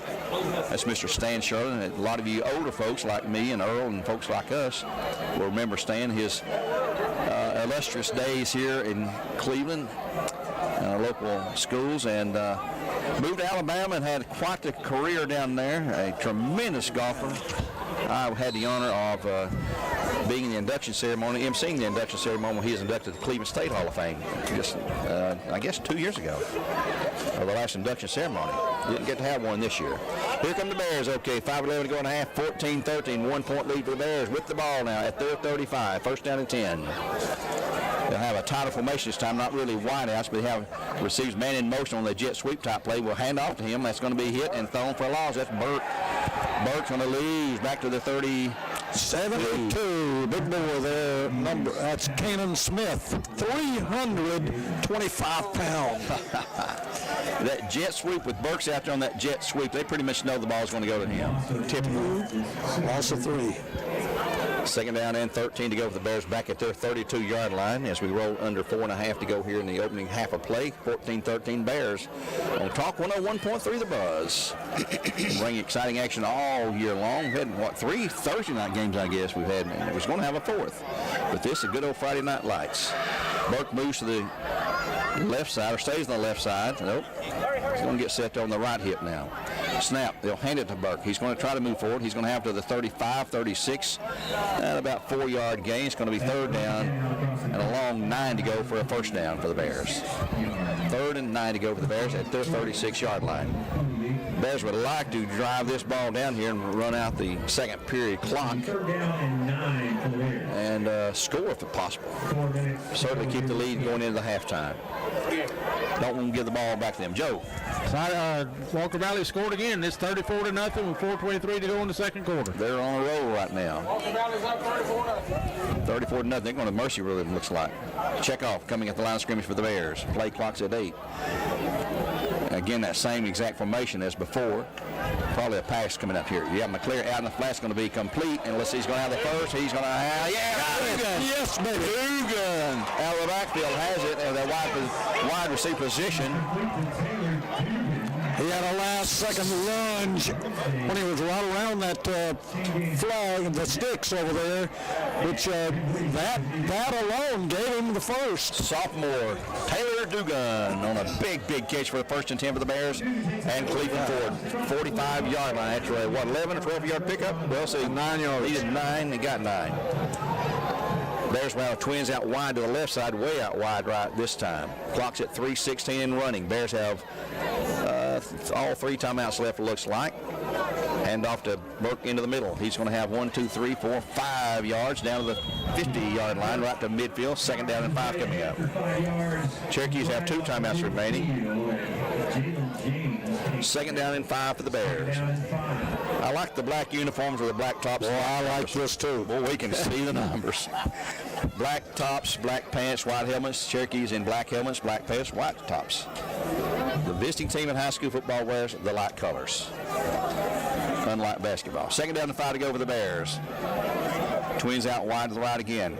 Burke will take the handoff again. He'll hit the middle. He'll not have the first. He'll have a couple of yards to the 48 in Cherokee territory. Looks like it's going to be 3rd down and 3. Burke is a workhorse, and he does not get tired. Coach Floyd is raved about his work ethic. He's a strong person. He's not real big. He's not the same size where we list him. Just a few more pounds than Jalen Hunt. At 170. Yep. And this time of year, you probably don't weigh 170. Clock's at 2:04 and running. Bears taking their time. They don't want to give McMinn the ball back with much time left if they do have to give it back. 3rd down and 4. Here we go. They'll shift Carter Howard again. It'll be Burke on the handoff. He's going to hit that middle. He's going to have the first down inside the 45 to the 44. It'll be a 1st and 10 for the Bears. And Cleveland for a big 1st down again. Keeps the drive going, and the clock, still plenty of time. They're at the McMinn 44-yard line. 1:47 to go in the half. Exactly what the Bears needed to see there on this drive. Got to take care of the football. Can't turn it over. First downs are dead even, just almost like the score, Gary. 1:42 to go in the period now. Empty backfield. Trips left side for the Bears. McCleary looking back, looking right, throwing into the middle, and it's complete. He caught it. A great diving catch. Who else? Down to the 38-yard line. A pickup of 6, 2nd and 4. Clock running at 1:26. The Bears probably begin to think about taking some timeouts here. Or maybe stretching field and getting the ball. Empty backfield again for the Bears. So they're going to say, we're going to pass the ball, guys. Trips left, Twins right this time. McCleary all alone back there. He's back to pass, got all kind of time, complete out here. Javon at the 35, down to the 30. He's going to have another 1st down to the 28-yard line as he spins free and gets down for a 1st and 10 for the Bears in Cleveland Ford. 1:03 to go. They'll stop the clock to move the sticks. Bears are grinding it out here, and they're going to take the first time out here of the first half. They'll have 2 more to go. We'll take one on behalf of Taziki's. Timeout at 1:03 in the period. 14-13 in the first half here on Talk 101.3 The Buzz. Back in 1 minute.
the McMinn 28-yard line. Need to put 7 on the board. Help them out down there, Glenn, if you can now. I'm picking a play. McCleary back, looking out wide right's going to roll out. He's hit, and that's a horse collar there. Should have been, but they're not going to call it. Maybe just had his jersey. He's going to be sacked at the 25, I believe. 35. 35. 7-yard loss. Timeout to the Bears. So his coverage was too good on the defense, and he's going to take a timeout, and we'll take a 30-second timeout here. No. We're going to keep it here. We're going to keep it here this time. 55.2 to go in a half. 14-13 Bears by 1. And Mitch, we're going to talk about and salute one of our friends, Johnny Kaufman, who is retiring after tonight's, well, not after tonight's game. This is his final regular season game. We're going to talk about him a little bit at halftime, another one I will. And we're going to also salute a friend we lost a couple of 3 weeks ago, Stan Sherlin, one of those great Bradley athletes from the past. These younger folks won't know him, but boy, folks our age will know him from days gone by. His exploits here at Bradley Central, and Coach Rowan knew him. That whole Sherlin family, that's an athletic family there. Played basketball for me at Lee for 2 years. Yep. And he could get up. He was one of the best jumping. I mean, he could jump, dunk the ball with ease, and he was only about 6'2". Here we go, folks. 55.2 the Bears, second down and 17 to go after that loss. They will have Burke in the backfield this time. No, is that Jackson Wilson? Might be his first play of the night. Twins either side. Back goes McCleary. They kept somebody in for protection. Here's a pass across middle. Intercepted by the Cherokees at the 20-yard line. To the 25, to the 30, 35, and they will have it right at the 35-yard line. 36 on the tackle, on the interception. 36. No, it's not 36. It's 30-something. Might have been 30. Might have been 33. I'm not sure. But anyway, and that's exactly what the Bears did not want to happen with 44.1. Now the Cherokees will have the ball at their 35. 6. That's going to be Jalen James on the interception for the Cherokees. And my bet's going to try to get Hunt in open territory. They trail 14-13. 44.1 to go in the half. Bears on top. Middle of the handoff to Hunt going to the left side. He's going to be pushed out of bounds after a short gain. It will stop the clock with 37.5. He gets to that 37, a gain of 2. Second down and 8 to go. That play just did not have anything going for it. Yes. We got the Walls ahead 16-7 at the half over Cleveland. That's a surprise. I mean, the way Cleveland's been playing, I thought, but well, you never know. Udawal's fired up too, you know. Well, it works on both sides of the ball. Yeah. Fired up, guys. We think sometimes we forget about that. Here's the keeper by the quarterback. He's going to be hit and hit and hit again, and finally he's going to be dragged down after maybe a 1-yard, 2-yard gain to the 38. Clock stopped at 29.1. That's going to be a timeout call to the Cherokees. They're second. They've got 1 remaining at 29.1 to go. We'll take a Tzatziki's timeout here, and we'll return in 1 minute with more live coverage here on Talk 101.3 The Buzz. Back in. CRCC to me is a calling that God placed on my life to really step out in faith on something that I didn't think I could do, and it's been amazing to see how God's worked through it. CRCC stands for Crossroads Community Church, but we're a church that our vision is to be a life-giving church in our community. We do that through helping people know God, find freedom, discover their purpose, and then go make a difference. And so that's what we're doing every week, is helping people discover their jam and go make a difference.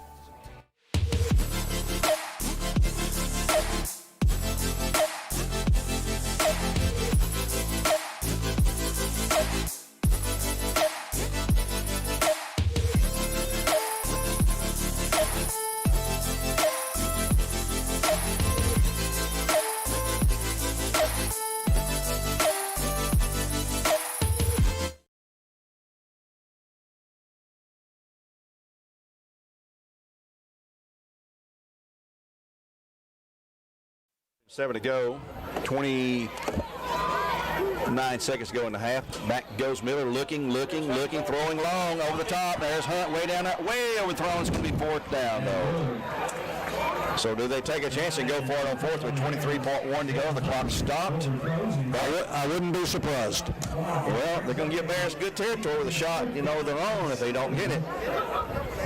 They trail 14-13, and we'll see what Coach Bo Kegel's going to call. He's in his 14th year, by the way, as head coach there. With the 38-yard line, that's their own 38, and they're going for it, Gary. Yep. And we can't let them break free. It's 4th and 7 to go now. 4th and 7. Where's Hunt at? On the sidelines? He is not in the game. This is a passing situation for sure. There's nobody back to run. Miller ready to call a play now. Play clock's at 2-1. He got it. That's a delay of game right there. Flag on the play. Delay of game on the Cherokee. So it'll be 4th and 12. I don't think this is going to go for it. That was the plan. Yeah, all along. That was planned. 4th and 12. They wasn't going to go for it. You give the ball to Bradley right there because Bradley could have 2 or 3 plays ran. Glenn, don't you think that was planned? We could have had a couple plays. Yeah, we got a time. So now the Cherokees will go into punt formation. Cannon Hall will drop back deep. Let's see if we can get a good return. He'll probably get away from That's going to be the key to get a good return here, get up to midfield. See if we can break. We've not had a punt return in a while for a touchdown, have we? I don't know. A lot on the line right here. Yeah. I don't think that kid can punt it that far. We'll see what happens here. Oh, nearly over. Oh, he's going to run for it, and he's going to be hit, and the Bears have it at the 30-yard line. Clock stop. Bad snap with 19.7. And my, what a break again for the Bears with 19.76 to go. A bad snap. He had to run for his life, and he was swarmed under at the Cherokee 30, so it's 1st and 10 for the Bears. So a loss of 3 on that. It was just, that was not planned at all. No, bad snap. He was running for his life. Probably wish they'd punted a minute ago when it was 4th and 7. They took the deliberate penalty on the delay of game. So the Bears have another golden opportunity, and they had one down here about this same position and threw an interception. So they're probably not going to run it, I wouldn't think. But let's see where we're stationed the back's at. Burke is in there at the backfield position. We still have one timeout. Yeah. That's what scoreboard shows. Yep. Burke's at wide receiver in the slot position over there on the far side. Empty backfield, trips left side, twins right. 19.7. We'll have a couple of plays. Here's McClary back, looking, throwing, going to be chased, and throws it away, and there's a holding flag on the Bears. There'll be a holding call on the Bears. We may take it to the house now. 14.9 to go. They're going to have a flag at the 33. It's going to be holding, I don't think that we would take it in at halftime. You got 15 seconds yet to go in the half. 5 seconds on that flag. And 14.9 seconds to go. You got one time holding on the Bears. There's the official signal. That gets to the 43-yard line. Carter Howard is showing on this one. Well, he's been wide open on the plays they've gone to him. Yeah, at least if you can complete one and get out, and stop the clock, or you use your timeout, and you're in field goal range. Bears have scored a lot of last-second first-half touchdowns, if you recall, folks. Twins each side. Burke stays with him in the backfield. Man in motion's Cannon Hall. McCleary, back roaster is that. Oh, he gets him on a reverse there to Burke. He's going to have good yardage, but not a first down. Bears will burn their last time out with 5.6 to go, one play to go. And he will gain from the 43 down to the 33. That's a 10-yard pickup. Well, to the 34, a 9-yard pickup for Burke. To the 34. 30, that's 33. 33, yeah. 10 yards. 10 yards. Coming up at halftime, don't forget a Pizza Hut trivia question of the week. And if you've been paying attention throughout our broadcast or heard some of our pregame show, you should know the answer, and we'll give you a number to call to win a free large pizza. Boy, it'd be good right now. Gary Walker Valley scored again. It's up 41-0 with 2:33 in the second quarter. Wow. Saudi's just turning in there. Yeah, Walker Valley just putting it on. Yeah. So that with 5.6 to go, the Bears have used their final timeout. And you're to 33. I guess I call a pass to Cannon Hall. Yeah, I think that would be a wise one. We'll see what they'll use him as a decoy and maybe go to Braden Clark on this side. There's Braden over here. Cannon Hall's with him. This is definitely the last play. They're not going to set things up for a field goal. Just don't have time. 5.6 seconds to go in the half. It's all or none on this play here. Going to the over the top, as they say. Empty backfield for McCleary. Pass out in the flat's going to be Cannon Hall. He's going to have it. He's on 5, 10 yards, 15. Come on, Cannon. Spinning free, hit down to the 15, and that will end the first half play. So a 33 to 15 to 18-yard pickup for Cannon Hall. Pretty good effort, pretty good call there. He had some blocking, just didn't have enough blocking. That'll end the first quarter play. I'd like to remind you now about Buddy's Barbecue. It's time for Buddy's Barbecue break. Saturday, all day, all the ribs you can eat, all day for $12.99. That's a fantastic price, and boy, those are delicious. If you've not had those, try them, folks. That's Buddy's Barbecue, located on Paul Huff Parkway. Time out on the field in the first half has ended. There's at 14 to 13 because of a missed extra point attempt by the Cherokees, and we'll go into our Southland Finance halftime show when we return in 2 minutes with more live coach. Take a look at the stats, and as we said, going to salute a couple of folks here when we return. Back in 2 on Talk 101.3, where games supplied to you by Wholesale Supply Group. CatnapperDirect.com is the locals only division of Jackson Furniture, based in Cleveland, Tennessee, and selling exclusively to the citizens of Bradley County. For 87 years, we have crafted comfort for the home. We are proud to offer factory direct furniture that is designed, engineered, and crafted by our team of over 1,000 hardworking employees. You may shop your style from collections of farmhouse, contemporary, traditional, and modern all in one place. Catnapper is crafted in Cleveland and available online at CatnapperDirect.com.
My thoughts are with you, holding hands with your heart.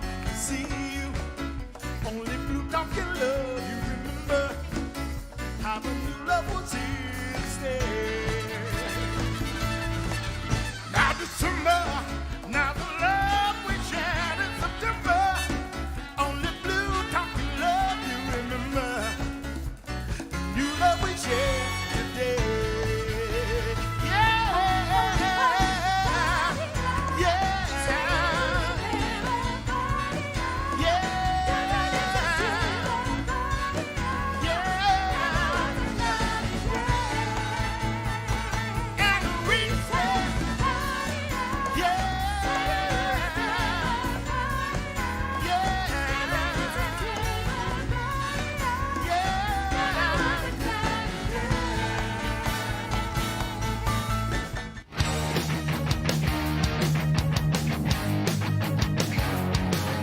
To you by Southland Finance. 14-13, the Bears up by 1 point. And here comes our trivia question for the night, folks. If you know the answer to this, call 476-0076, 476-0076. Morgan will take your calls, and the first correct answer, he'll be texting me the person who called that in. But the question is, tonight we're playing McMinn County. How many times have we played them in the past? We started in 27. Sometimes we played 8 times have we played McMinn County Cherokees in head-to-head football competition in the series, not counting tonight's game. And we'll give you that answer. One figures it out, but you'll win a large pizza from Pizza Hut. Delicious pizza from Pizza Hut. Calling 476-0076. Earl's busy doing his stats, and Joe's been reporting our Elders Ace Hardware scoreboards. I'd like to remind you, too, about Oh Yeah Fitness Complex, located in the Village Green, over 30,000 square feet of fitness and fun. And you know about working out. They have the state-of-the-art equipment if you go there, the sports and athletic training zone, and much, much more. They offer different therapies, including cryptotherapy, infrared sauna, the salt room, which is great for your respiratory system, and much, much more. Check them out there at Oh Yeah Fitness Complex, right down at Village Green where the old bowling alley used to be.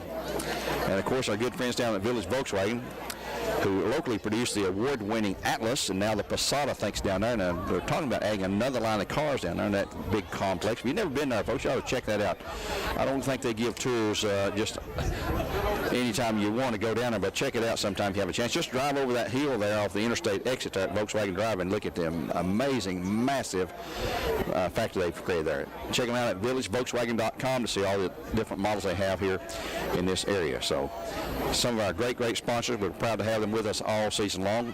And right now we're at halftime. The Bears up 14-13, and McMinn County will have the ball coming out because you'll recall the Bears had the opening kick and stumbled on the kickoff, and we're down to 3, but drove it 97 yards, mostly on the back of Javon Burke and the receiving Cannon Hall, and totally on those two guys' backs as they took the lead at 7-0. Cherokees tied at 7-7. The Bears took a 14-7 lead.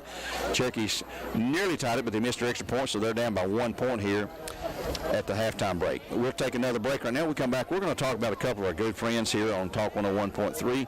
So we're going to return in 2 minutes and talk about a couple of friends.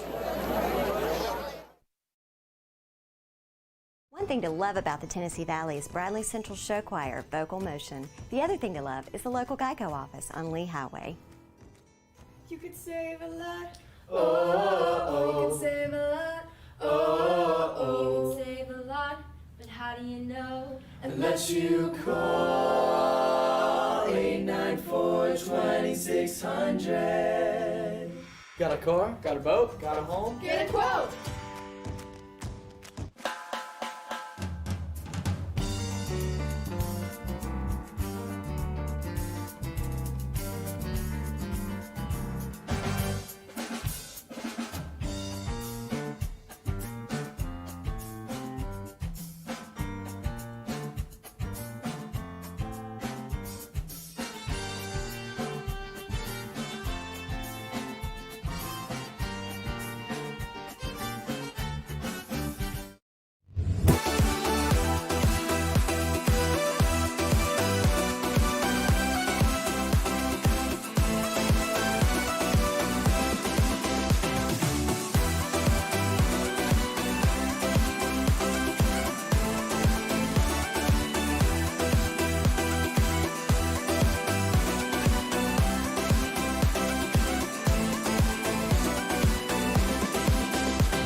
You need credit up to $4,000? With a check into cash flex loan secured by your car title, that's exactly what you could get.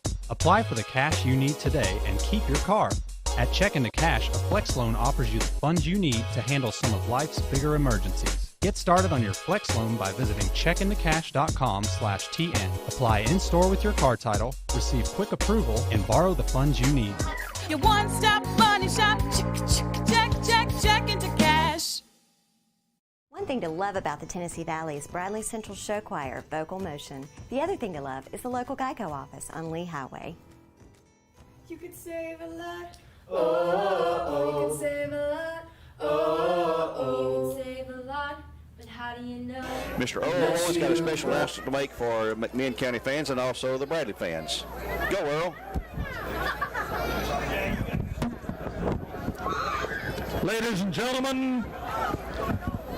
gentlemen, could we have your attention again? At this time, we would like to salute our good friend, John Kaufman, who has been play-by-play man on the radio for the Cherokees for 48 years. John will be retiring after this season is complete, and tonight he is broadcasting his 50th game between the Bears and the Cherokees. John began in 1973 and covered McMinn County sports along with Tennessee Wesleyan University basketball and baseball. During his career, he has also covered Meigs County and the McMinn Central football and basketball games. We would like to thank John for his community service during these almost half century. and wish him the very best in his future endeavors. John, if you would, stand up across the way. John Kaufman, McMinn County voice of the Cherokees, give us a wave. And how about a Bradley Central round of applause for Mr. John Kaufman.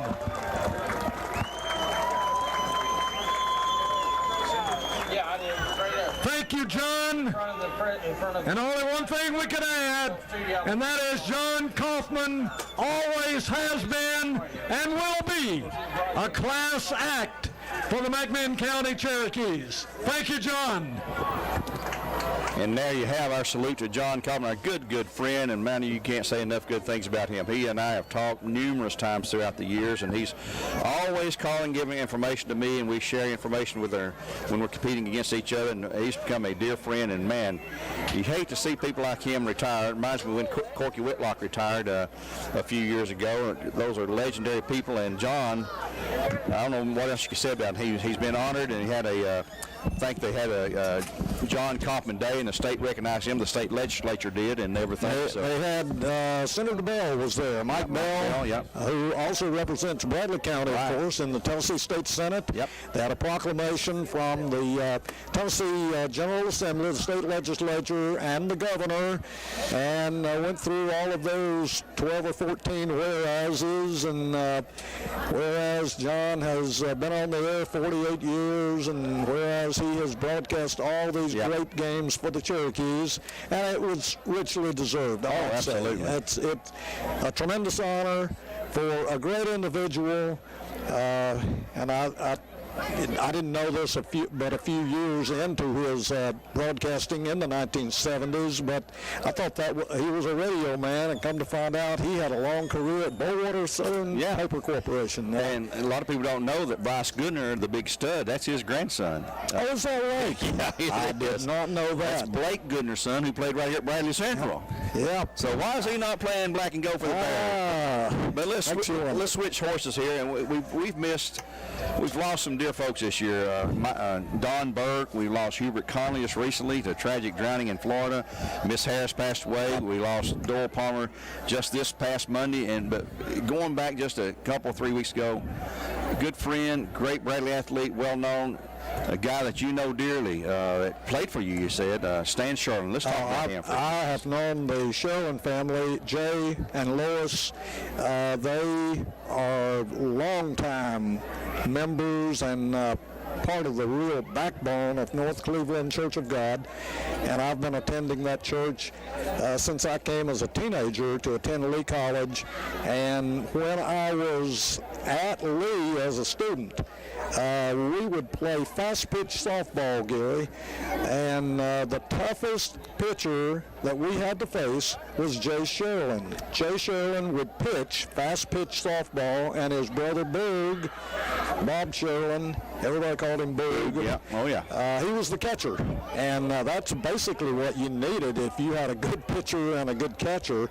And, boy, the Sherlin boys back then, when Jay and Berg were young, Berg, of course, played basketball and is in the Basketball Hall of Fame at Lee, and played on the national championship team in 1968 in Detroit, Michigan, when Dale Hughes and the Vikings, the old Vikings, won their very first National Christian College Championship. Yep. And then, of course, Jay and Lois only had one child, and his name was Stan. And boy, oh boy, was Stan a tremendous athlete. Yes, he was.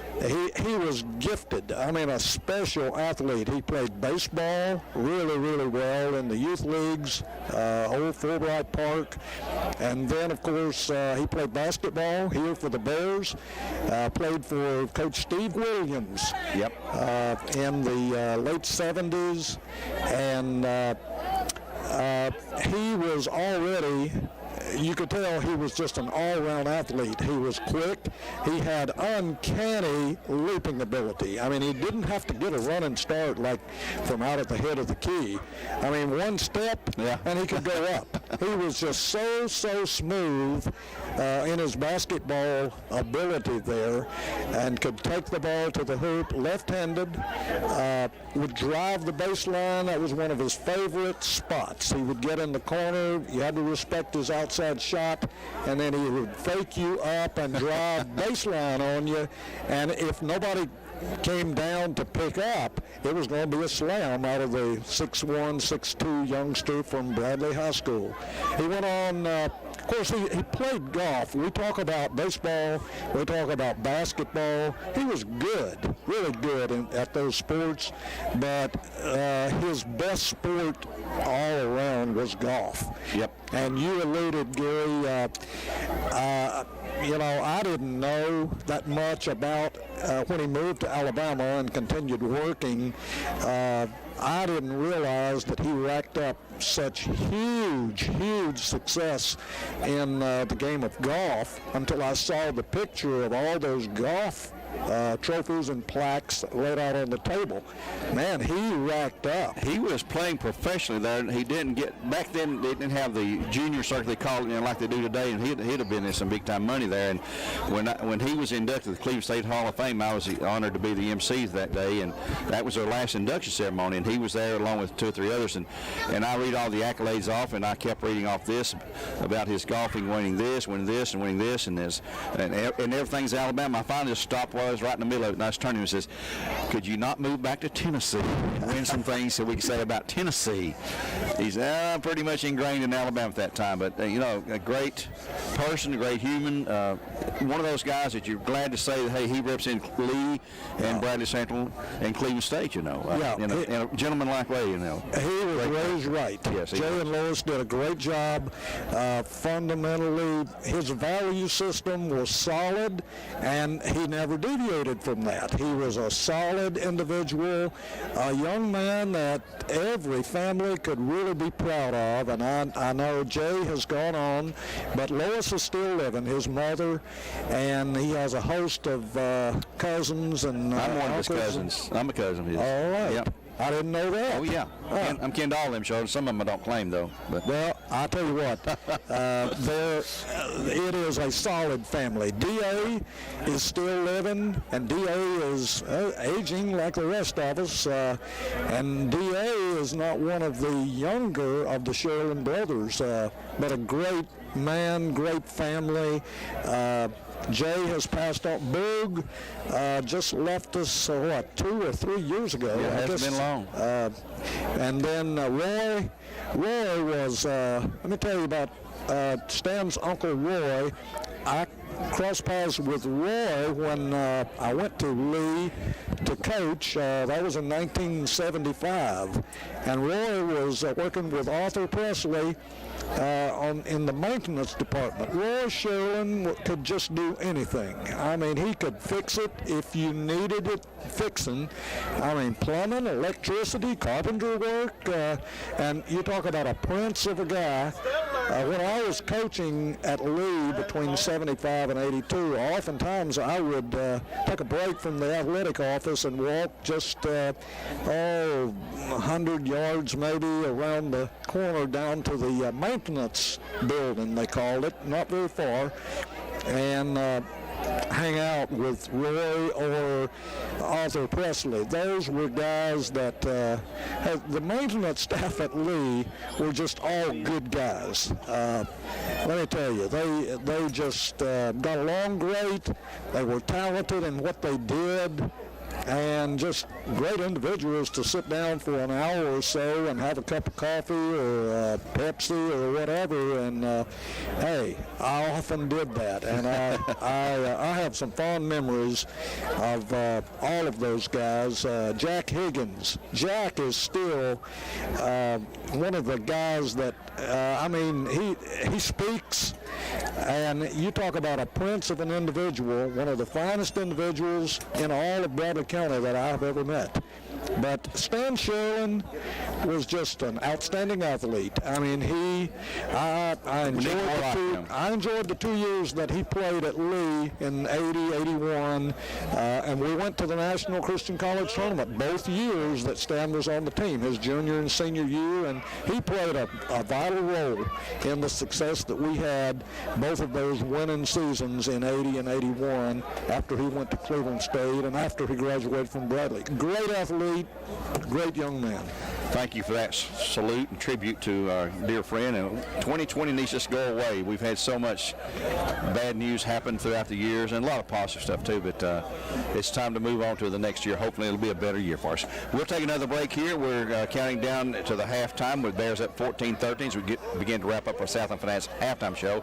By the way, our trivia winner this week, Gene Heisinger. Congratulations, Gene. You knew that McMinn County and Bradley Central had already played 97 times going into this game. You'll win your large Pizza Hut. So pick one out and enjoy it, big guys. Gene Heisinger, congratulations on knowing the answer to our question tonight. We'll take a timeout and be back in 1 minute with more live.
Halftime here on Talk 101.3 for Southland Finance.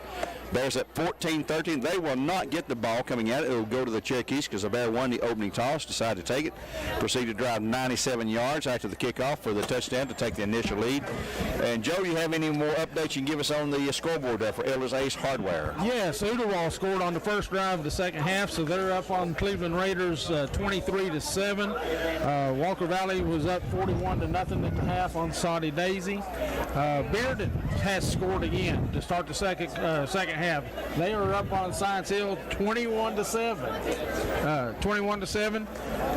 Wow. Bearden is trying to upset Science Hill. And if they do, that will throw a few monkey wrenches in it's one of the thinkings up there. Farragut's up on Jeff County 21-0. Let's see here. East Ridge is up on Hickson 14-13. We got Maryville's 35-0 at the half on Heritage. No surprise there. How about in regions 3 and 4 and 6A, Murphy, Riverdale, and all those over there? You got any? Mex County is beating Wartburg 55-8. Wow. West is up on Campbell County 44-0. Cookville's leading Blackman 14-7. Cookville there is going to be in the playoffs again. Red Bank is up on Loudon 13-0 at the half. That's an upset because Loudon's unbeaten, aren't they? They had the forfeit last week. Oh yeah, the forfeit. Yeah, Walker Valley. Yeah. Tyner's up on Polk County 14-7 at the half. That's good. So Polk's giving them a game. Powell is leading South Doyle 35-24. So that might shift that around a little bit there. It could. Yep. Signal Mountain's 20-0 on Sweetwater. We said that Copper Basin had to forfeit because of COVID to South Pittsburgh last night. Bledsoe County 7-0 on Tellico Plains. And I'm not seeing Marion County is up 21-0 on Ray County at the half. That game was moved to Evansville to play on the turf because of the wet field at Marion County, and they are stunning the Eagles right now 21-0 at the half because that's a non-region game. It won't affect their playoff anything, but Ray County's unbeaten, so this could be their first loss. Oh, what stats you have the first one? Two important stats individually, Javon Burke and Jalen Hunt. Would you believe they have 16 carries each? Javon closing in on the 100 mark. He has 89 yards here at halftime. Jalen Hunt already 141 yards. 16 carries for each of those two outstanding running backs. Wow, man, that's something there. We got ready for the kickoff here. Yes, Joe. Jamin had a couple of pass receptions, too, in that first half for 49 yards and a 15-yard kick return. He's got 151 all-purpose yards in the first half. Wow. Boy, he's having a sensational senior season. And here we go. The Bears, they did receive the opening kickoff to start the game, so now they're going to kick off and back deep. Is that Hunt back there deep? In the middle? Yeah, I can't see that number there yet. Anyway, they've got him on the far side. Far side, yep. So the Bears will be kicking into the wind here, left to right, into the open end of the horseshoe here at Bear Stadium. Nice crowd here. Now, I didn't comment about the crowd. It's senior night, and here comes the second half kickoff. Going to be a high push kick. It's sure not going to go to Hunt at the 19 to the 20 to the 25. Trying to get out wide right, 30 to 35. Noah Glenn. 45, and brought down to the 46-yard line. Boy, tremendous return. And I talked to David about that earlier this week. You know, he's not happy with the special teams on the kickoff returns. We get way too much yardage on the kickoff returns. Yeah, we give teams great field position, and that's an example right there where you kick it to the 19 and they return it. They're going to start at the 46-yard line. They should be starting no further up than the 26-yard line. Yep. Okay, here we go. The Cherokees, first and 10, trailing 14-13. Just underway here in the first play of the third quarter. Hunt, of course, in the backfield with his quarterback Miller. He's got twins out to the left side. He will fake it and keep himself. He's going to be here. That's a good play right there. C.J. Hardy. A Bradley concrete sack. They had Devin Pegg there. Loss of 2 on the play. Going to be second down and 12 to go for the Cherokees at the 43 and a half or so.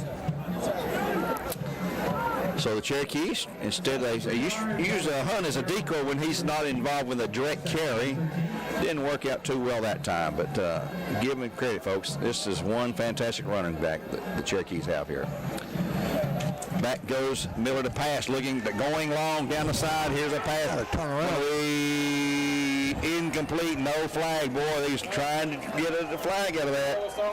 Back deep that time was number 6, Jalen James. He had not turned around. No. The intended receiver, and the ball was practically there, and no chance to make that call. And Marcus Gorey, I believe, on the defense for the Bears there. Yeah. Third down and 13 to go now. So let's see what they cook up here. That's probably going to be a passing play, we think. Hunt is in there at the halfback position, twins left for the Cherokees. Miller ready now with the Cherokees, a snap. He will hand it to Hunt. He'll go right. He's going to have yards. He's going to have the first down easy. He's raking it away, but he's out of bounds. Boy, he is so fast. He's dangerous. That cornerback over there is just having a tough time. If he gets blocked at all, Hunt's by him. But it's a first down from the Cherokee 44 to the 40, 16 yards. 40. So a 16-yard pickup for a Cherokee first down at 11:06 to go in the opening part of the third quarter play here. Bears at 14-13 our score.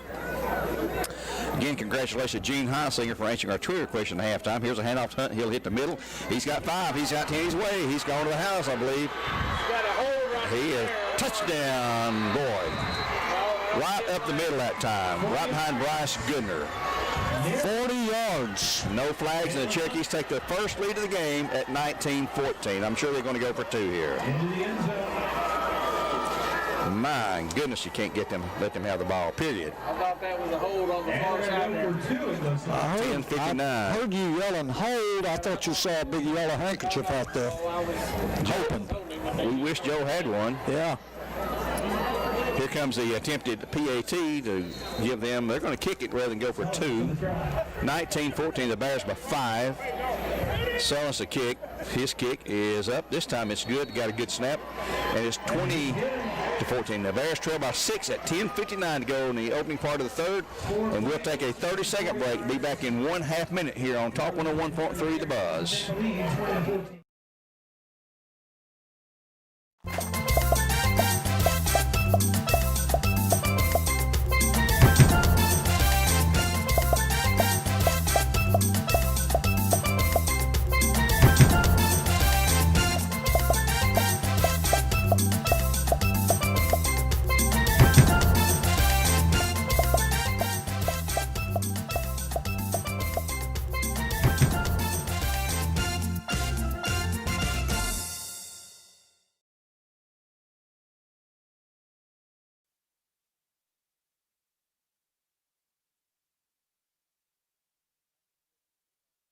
1.3 the buzz.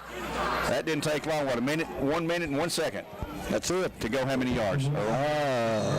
54 looks like from the 46. 56. They was at 56. 56 in 4 plays. Wow. Most of those hunt. Here comes the approach by Sullivan. Kick off high, booming end over end. It's going to go to the 4, where it's going to be returned 5, 10, 15, 20, 25, and hit and spun down. Well, he's not down yet at about the 26, maybe. Javon Bird from inside the 5 to the 26. It'll be a 1st and 10 for the Bears, who now trail for the first time at 20-14 with 10:49 to go in the third quarter play. The winner stays home next week. The loser goes on the road. And looks like we got an upset brewing in Region 1 up there with Bearden leading Science Hill in that'd be a pretty significant upset because Bearden's only won 3 games. What's the last score? 21-7. 21-7? I have trouble believing that score. I mean, I was 100% sure that Science Hill was going to rack up Bearden, but and you've never been wrong before, have you, Earl? But we have been to Bearden before. Oh, yeah. Oh, brother. Here comes the snap for the Bears, 1st and 10. Hands off to Burt. No, it's going to be McClary on the keeper. Going out the left side. He's going to have a few yards, maybe 2 or 3, out to about the 29. Good head fake that time to Burt. He's only going to get 2 yards. Let's call it 2nd down and 8 to go. Ball's at 28 rather than 29. They backed him up a yard on the out-of-bounds play over there. Aiden has turned out to be a extending quarterback as they had to put him in there when Javen Burke was injured way back first of the year. Here comes the snap again. Pitch back now to Burke, trying to get around the left side. He's up to the 30, to the 35, and steps out of bounds. He's got the first down, I do believe, though. Depends on where they marked him out of bounds. Boy, he's right at it. No, I believe he's got it. Yeah, he's got it. Got about a yard, looks like, from here. Yep, it is a 1st and 10 for the Bears and Cleveland 4 and Javon Burke. Ball placed in right at the 38-yard line in Bear territory, who trailed 20-14 now. Pick up a 10 for Javon. 22 in the half. In the third quarter. Bears set to go. Trips out the left side. McClary rolls that way. Reverse it back now to Burke, and there's a holding call coming out on the Bears, I believe. Yeah, misdirection play there, and that's Burke. And that's going to be a holding call problem on the Bears. They slung it right into the middle of that Bear offensive line. Holding on the Bears. They're going to back him up from the 37 to the 27, looks like. Man alive. Going to be a repeat of 1st down. They've got to get to the 48, so it's going to be back to the 27. 1st and 21, looks like. Wow. Well, we've done a lot further than that before. 10-10 to go. Clock is running now. Bears have not had too many penalties tonight. It's the third. Too many, but not. No, that's the third. That's not too bad. We'll take 30 yards. McClary, pass, quick hit in the flat to Cannon Hall is complete. He's a 30 to the 35. He spins free, but comes spun down to the 36-yard line. He'll gain part of that yardage back. A 9-yard pickup for Cannon Hall to the 20 to the 36. It's going to be 2nd down and 12 to go for the Bears. Got to get to the 48. Playing for a home field advantage in the playoffs with a victory tonight. McNeil, the same thing on their mind. Cleveland is losing big at Udawal. Looks like their season may end tonight. Snap to McClary. Pass out in flat again to Cannon Hall. Got a block there by Carter Howard. He's going to have a couple of yards out to the 42.5. They'll mark him down, so it's a 3 or 4 yard gain. What they're doing, McClary's just standing up quickly and putting Hall out there, and big Carter Howard is running interference for him there. He's the lead block on that the last couple of plays. That's 7 more there. It'll be 3rd down. Well, it's still got 5. Yep, got 7. Still got 5 to go for a 1st down. Really need to get a drive going here and get this 1st down, keep the ball. 9:17 on the out-of-bounds play. Clock is stopped. In the backfield, looks like it's going to be a different running back rather than Burt. Here's the handoff. No, it's going to be Burt going to the left side. He's going to have short of the first down. It's going to be 4th down, but less than a yard looks like, or right at a yard to go. This may be 4 down territory right here, Gary. Depending on the spot, they're going to back him up, though. 47. 47 from the 43, a 4-yard gain. Boy, he don't like much. They're going to go for it. They're going to go for it. Referee's going to measure it. He's going to look at it and measure it. Give the Bears time to think this over and see what they want to do. I think it's definitely short. 48. I don't know why they want to measure that. I agree with you, Earl. I'm not sure either, but it's a yard short.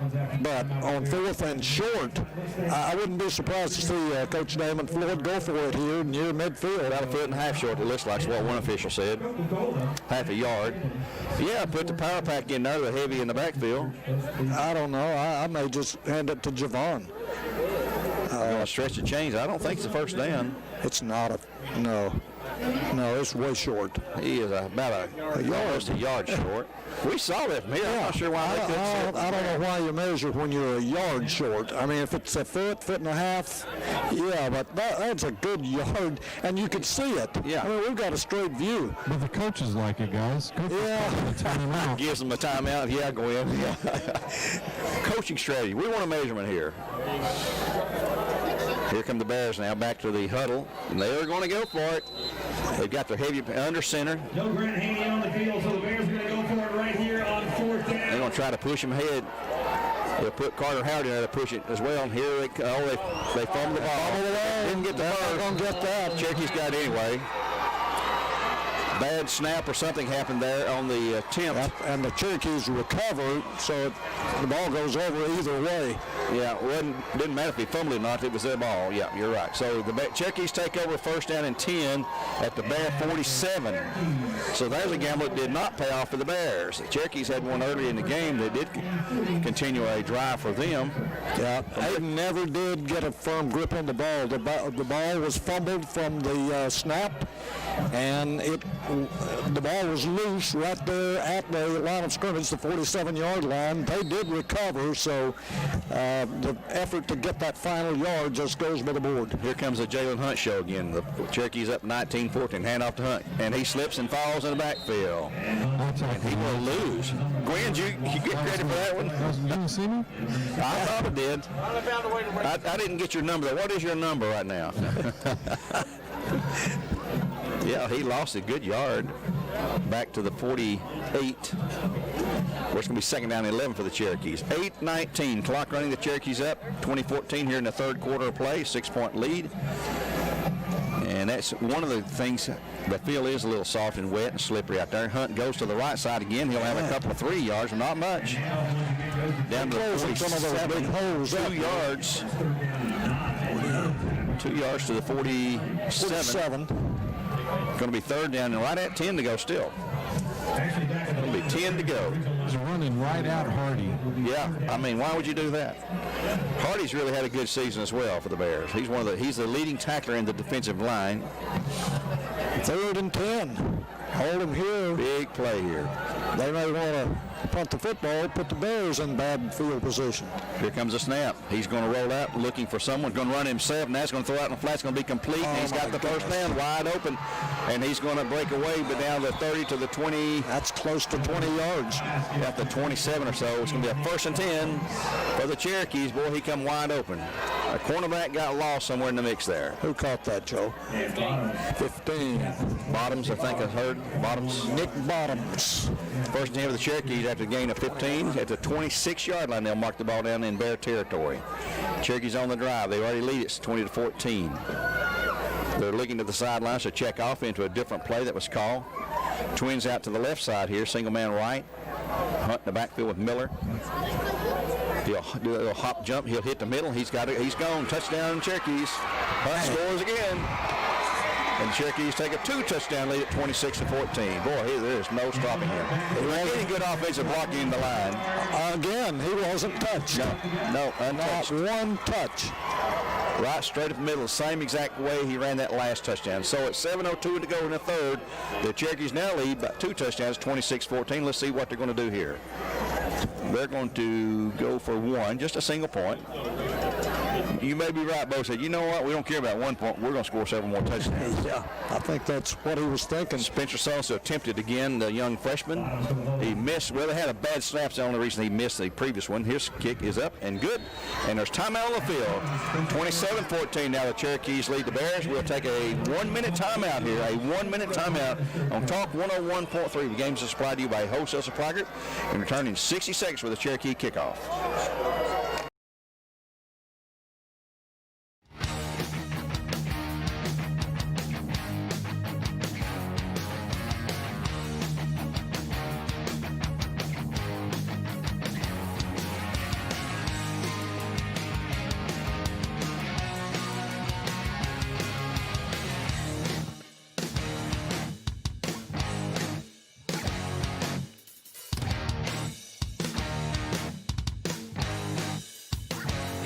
You need credit up to $4,000? With a check and a cash flex loan secured by your car title, that's exactly what you could get.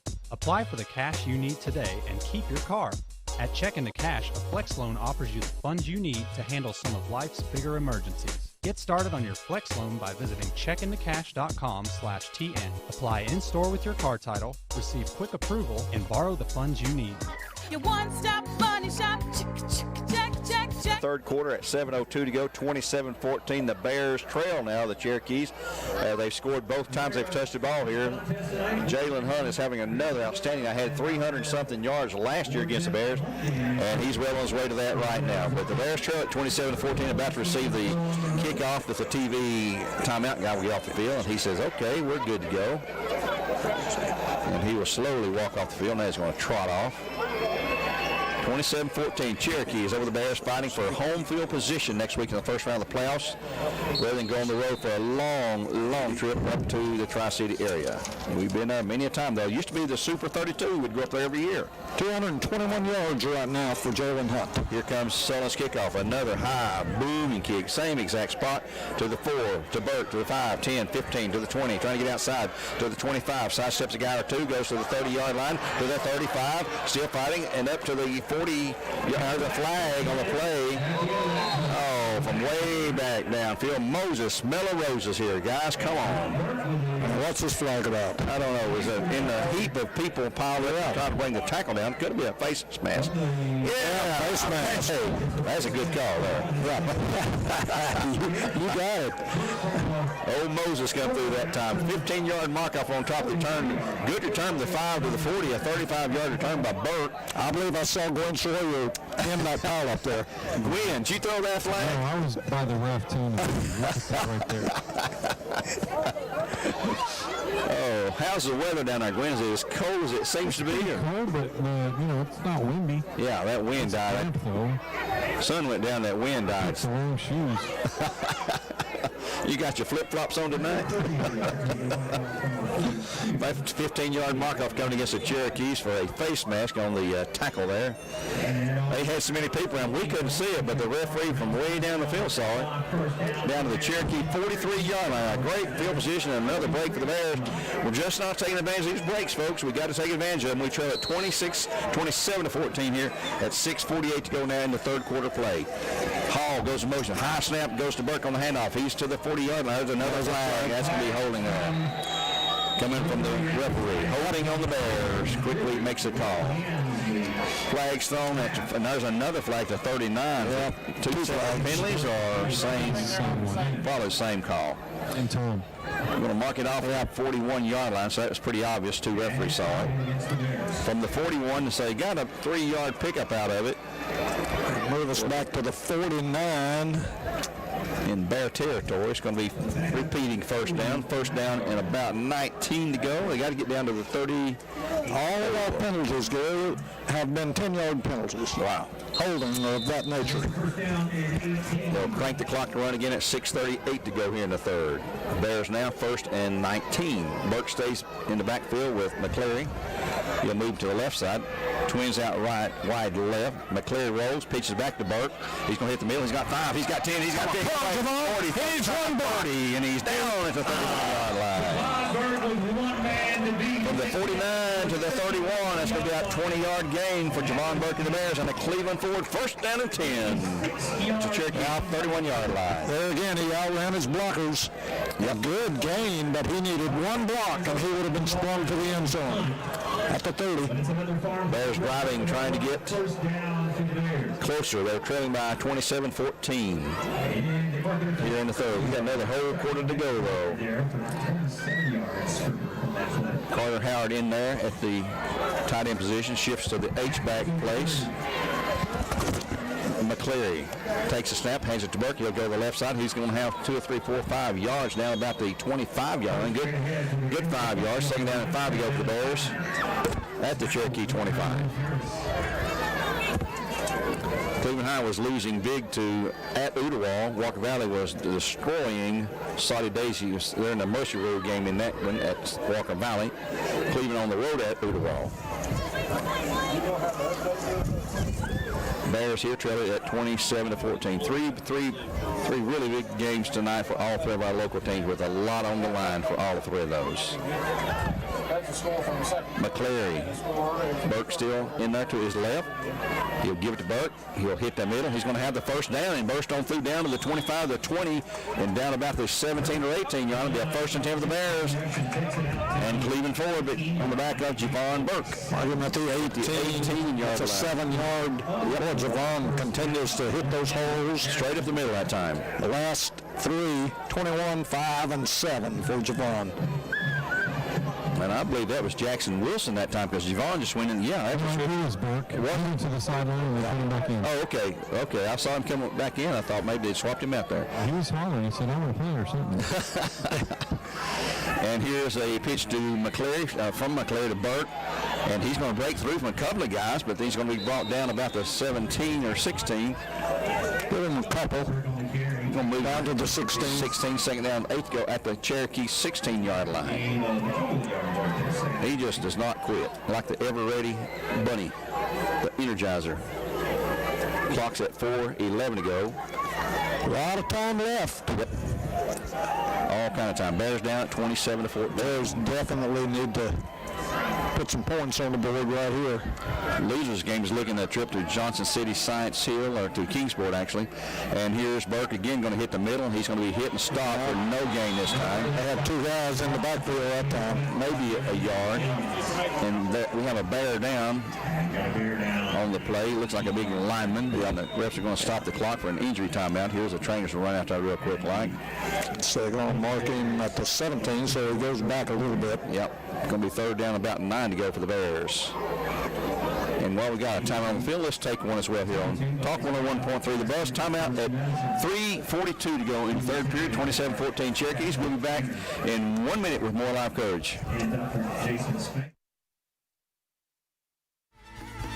My thoughts are with you, holding hands with your heart. See you, only blue dog can love you. Remember how the new love was here to stay. Now December, now the love we shared in September. Only blue dog can love you. Remember the new love we shared today.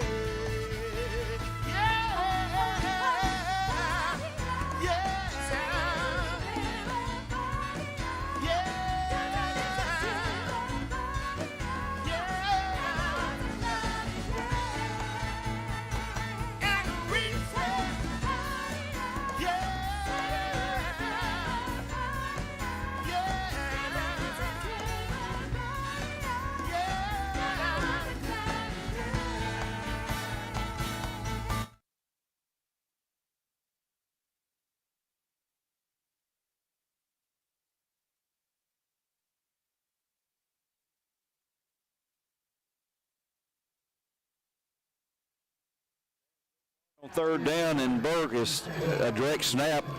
Gain maybe a yard, I guess, maybe.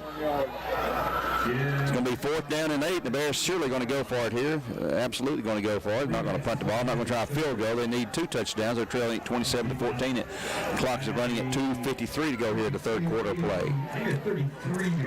And they're going to swap out several players. They're going to try a field goal. Yeah, they are. Try a field goal. 32-yard field goal. 32-yarder. Yep. Straight on, too. Dugan the hole, and Grant Haney will have a straight-on kick. It's right dead center of the middle of the field. Here's the snap. We did not get that off, guys. Oh, my goodness. Delay of game on the Bears. Oh, my. They switched out the teams, and that's cost them some extra time.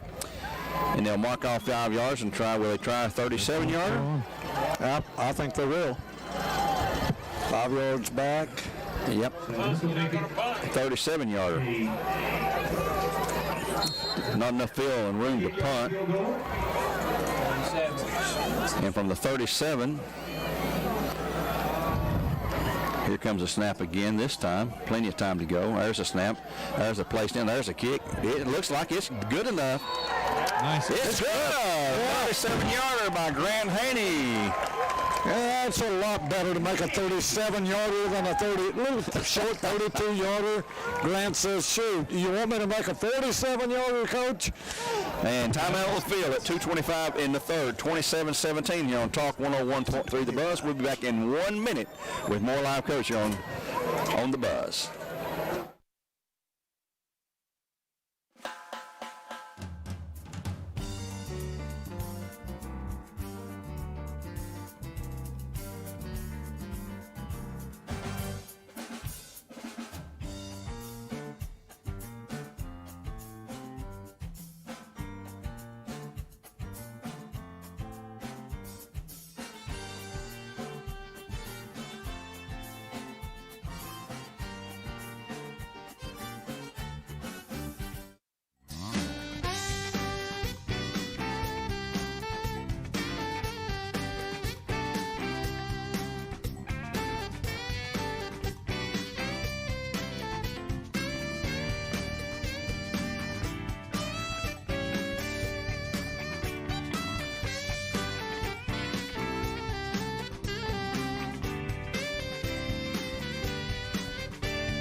High school 2:25 to go here in the third, 27-17 our score.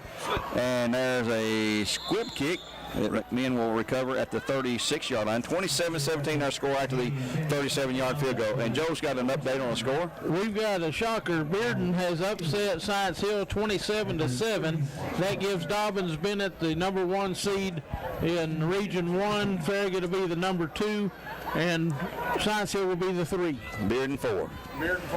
And it was Science Hill's top seed championship just for the win. And that win cost them, that loss cost them. From first to third. First to third. Cherokees with a 10-point lead and the ball now. First and 10 at their 37-yard line.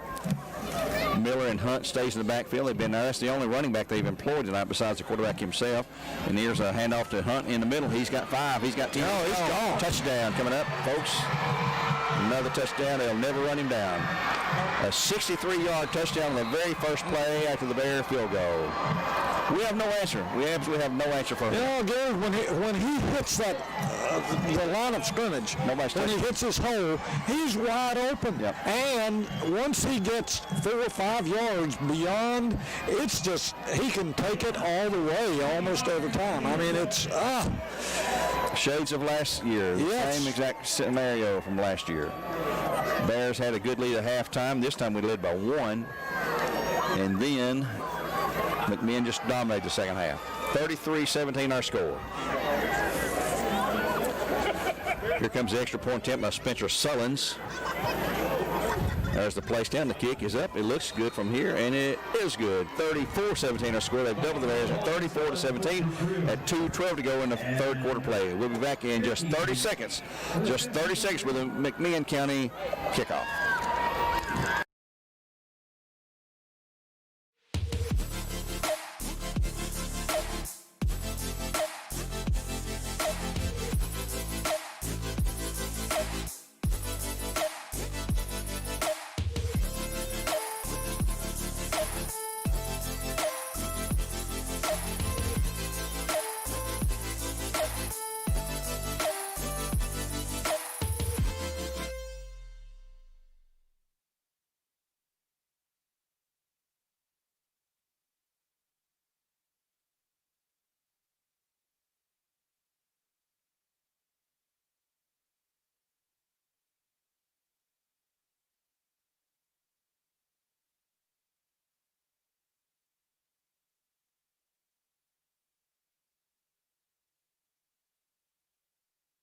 Cherokee kickoff after a 63-yard burst. Yeah, 63-yard drive. Oh no. Here comes the kickoff. Bears, that's a squib kick. The Bears will pick up infield. That's going to be Riley Harmon at about the 30, trying to reverse field. Coming up the sideline now. He's going to be hit and come back to about the 30 or 20. Let's see, inside the 30 looks like. On the far side of the field, I think about the 29 or so. That's one of those plays, Gary, where he ran 25 yards to gain 2. Yep. I mean, he really was in danger of taking a 20-yard loss, but he got almost all of it back. But like Joe said, he got 2 yards from where he picked the ball up. 2:03 to go in the third. The Bears are in deep trouble here now. 34-17. They trail by 17. They've doubled the Bears, and the Bears will have it first down and 10. And we'll get some more scores. Joe, give us some more scores while we have a chance, bud. Walker Valley's up 55-0 in the third quarter. Udawall's 30-22 on Cleveland in the third. Here's a handoff to Burke. He hit middle. He's breaking away. He's got 5-10 yards down to out to the 44. It'll be a first and 10 for the Bears after a pickup about 14 yards looks like. The 30 to the 44. Yep. Your math is right. First 10 for the Bears in Cleveland Ford. Again, Javon Burke doing his thing. Now he's had a great night, but he's been overshadowed by Jalen Hunt, who scored 5 touchdowns in the game. Is closing in on 300 yards again for the Cherokees. McCleary with Burke still back there, hands it to Burke again. Here at the middle this time, he's going to have shorter yards. Still finding those a couple of yards out across the 45 to the 48 looks like. That ball squirted out, but he was down. Okay. Ooh, didn't see that. Looks like a 4-yard pickup. It'd be a second down and 6 to go. They're going to back him up to the 47. 3-yard gain, second and 7 to go. Eagle Eye Gwen down on the sidelines. It looks like Burke stepped off the sideline there. He's got to be tired, you'd think. Who's in the backfield? Jackson Wilson or Riley Harmon? One to the other of them. Can't see from this angle. Here's a handoff to the running back. That's Wilson. He's got across mid-50, the 45. He's got the first down for the Bears. Boy, he's tough. He's tough, and just a freshman. A big pickup from the 47 to the McMinn 44. That's about a 10-yard gain, I believe, Earl. They're going to give him first and 10. Now that first contact was a head to the chin, and he gained 3 yards off of that. Cleveland Ford, first and 10 for the Bears. At 1:02, he stepped out of bounds. That will stop the clock. Twins to the left side for the Bears. Snap to McCleary. Ooh, McMinn nearly jumped into the neutral zone. They held back. Bears going to change the play with 14 seconds on the play clock. McCleary set to go now. Hands it again. This is Burke back in there. He's going to have some yardage down across the 40, push him forward down to about the 38. It's going to be a good 6-yard pickup there with 53 seconds to go in the period. He's trying that left side. I'm going to back him up 1 yard to the 44, looks like. Give him 5, second and 5. Bears at the Cherokee 39-yard line. Clock's running now at 36 seconds to go. 34-17. Cherokees have scored 3 times here in the third on 3 touchdowns. The Bears have 1 field goal. And Hunt is on the sideline now. Oh, he's going to get some rest, I guess. He plays both ways. Here's a handoff again inside. It'll be Burke hitting the hole. Nothing there. He has slammed stop. No gain. Third coming up. 3rd and 5. Clock's at 12. That'll probably be the final play of the third period. They're going to let the clock run down and going to take a timeout here between periods. Timeout here on the field after the third quarter comes to a close. Cherokees up by 34-17 over the Bears. We'll take a 1-minute break here on the Buzz 101.3, where games are supplied to you by Wholesale Supply Group, and we'll return in 1 minute for the fourth period. CatnapperDirect.com is the locals only division of Jackson Furniture, based in Cleveland, Tennessee, and selling exclusively to the citizens of Bradley County. For 87 years, we have crafted comfort for the home. We are proud to offer factory direct furniture that is designed, engineered, and crafted by our team of over 1,000 hardworking employees. You may shop your style from collections of farmhouse, contemporary, traditional, and modern, all in one place. Catnapper is crafted in Cleveland and available online at CatnapperDirect.com. One thing to love about the Tennessee Valley is Bradley Central Show Choir, Vocal Motion. The other thing to love is the local Geico office on Lee Highway. You could save a lot. Oh, you can save a lot. Oh, you can save a lot. But how how do you know? Unless you call. A 3rd and 5 of the Bears at the Cherokee 38-yard line. The Bears trailing at 34-17. Earl, we're in a deep hole right now. Yeah, and it shades of last year. Boy, it's so similar. It's just eerie. Yep. I mean, we had I was just looking back, 27-13 lead at halftime, and then we only scored one touchdown in the second half while they were getting 31 points. Jalen Hunt with 5 touchdowns tonight for the Cherokees. And I say he's well over 300 yards now because he had that before he got that last score, I believe. Yeah, let's see in the second half. How much? 288? 288. 288. With the 288 with the last touchdown. Waiting on the TV timeout guy to tell us we can play ball here. So he's headed for easily 300 plus. Yep. And he had 376 last year, and that was a McMinn rushing record. And eventually the TV commercial will be over. Yeah. They must get about a 2 or 3 minute commercial spot here between quarters. 34-17, the Bears need some kind of quick scoring, and they've got to figure out some way to keep the ball out of Jalen Hunt's hands. Bears are wanting to snap the ball. The TV guy will not get off the field. The referee's looking at him with an evil eye. He is still standing there. Every time we talk about it, he has another commercial. Is that what it is? Yes. See, monitoring our broadcast then? Gwen, that's your job. You're on the field. Go there and kick him off the field. We're going to give you a flag, Gwen, so you can go out. Delay of game on the TV guy. Yeah, flag the TV man. Be a 20-yard penalty, too. We're still waiting, folks. Maybe they're doing a infomercial here, one of those 30-minute. Hey, thank you, sir. Thank you. Need to get him over there where he can't get off the sidelines. Go step on his cord. There you go. 3rd and 5 for the Bears. Here we go finally. First play of the 4th period. Empty backfield. McCleary back, looking, still looking. Going over the middle. Always got a man wide open for the first down. Easy down the sidelines. Is that Cannon Hall or is that? That's Hall again on the catch. Hall. Yeah, pink sleeve. 1st and 10 for the Bears from the 39 down to the 16 maybe. He was wide open over there. And if it had more room, he would have scored a touchdown. He was close to the sidelines, and they were closing in. He just stepped out of bounds rather than take that hit. 16, wasn't it? Yep. 23-yard gain for the Bears on the pass to Cannon Hall. Bradley needs a quick score here. 11:53 clock stop with the out-of-bounds play. Burke stays in the backfield. They're a tight set this time. No wideouts out there. Man in motion is going to be Burke, though. He will take that sweet pitch. He's going to have 5. He's going to have 10 yards down there near the first down inside the 8-yard line. Well, it's not going to be a first. Went out of bounds first. I believe he's going to be short a couple of yards. That's a way over there about the 7 or so. Got 9 yards. Going to be 2nd down and 1 to go in the Kia of Cleveland drive zone right now. 2nd down and 1 to go for the Bears. I was amazed that wasn't a first down. It looked like he ran into Hamilton County.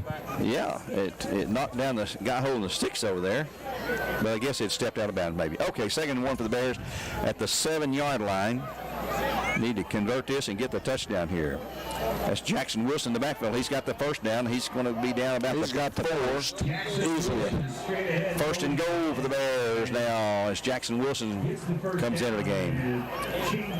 He will check out. Dugan will check in at wide receiver. I believe Burke was out at wide receiver maybe. Yeah, Burke's in there.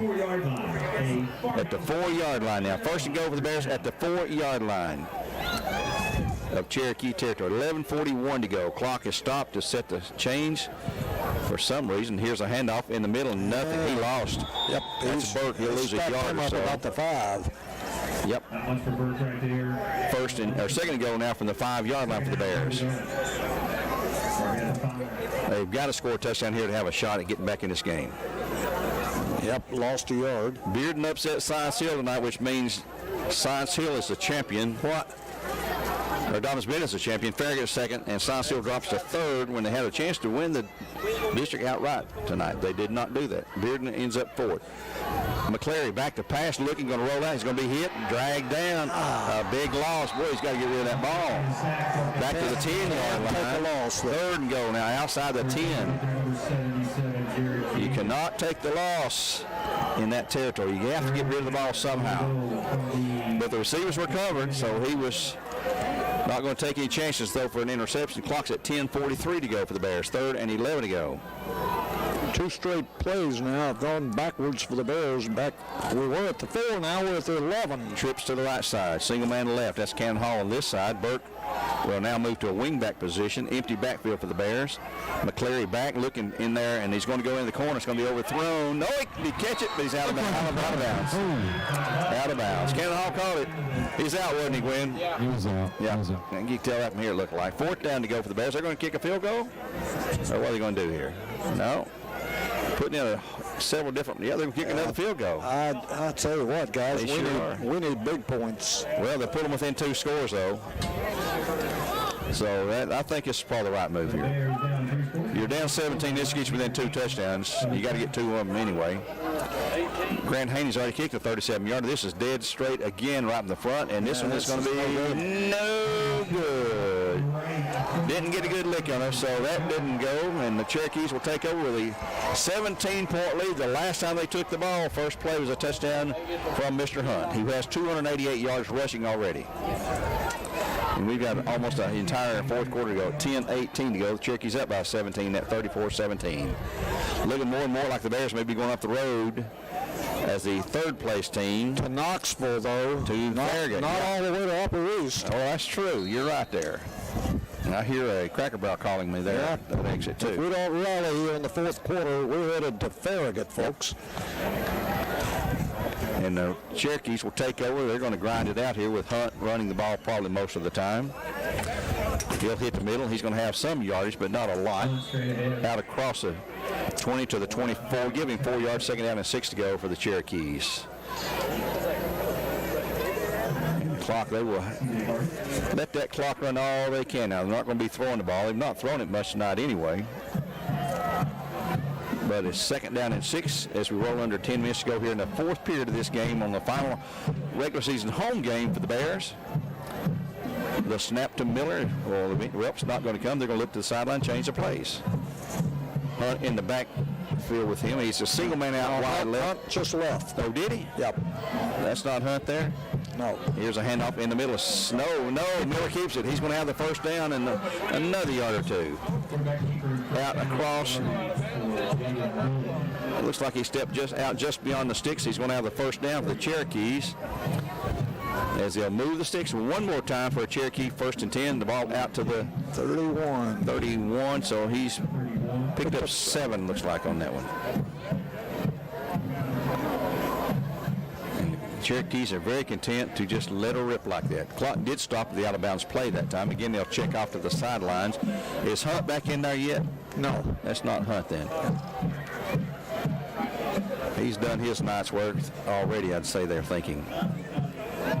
We'll get the number of the player that is in there in his place here in just a moment. I can't see that far. And here he'll be the quarterback again, Miller on the carry, and he's going to be punished. He's going to break free, though, and gets a couple, 3-4 yards. They had him pinned up back there. They just will not go down. Well, it's Hunt and Miller. Those are the two guys that run their offense. And Hunt is gone after this year, but Miller will be back. He's just a sophomore. That's number 26 in the backfield. 21. Halfback is 21. 21, and quarterback is number 8, looks like.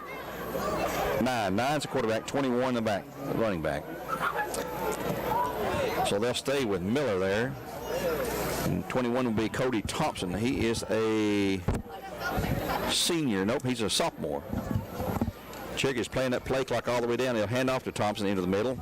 He'll have a yard or so out across the 25, or 35 to the 36. Give him 2 yards. It's going to be 3rd down and right at, flip it over there, 5 yards to go. 3rd and 5 for the Cherokees at their 36. So Miller's still in there, and Thompson's in at the running back position. He's a small guy, and he is certainly no Jalen Hunt. But he's just a sophomore.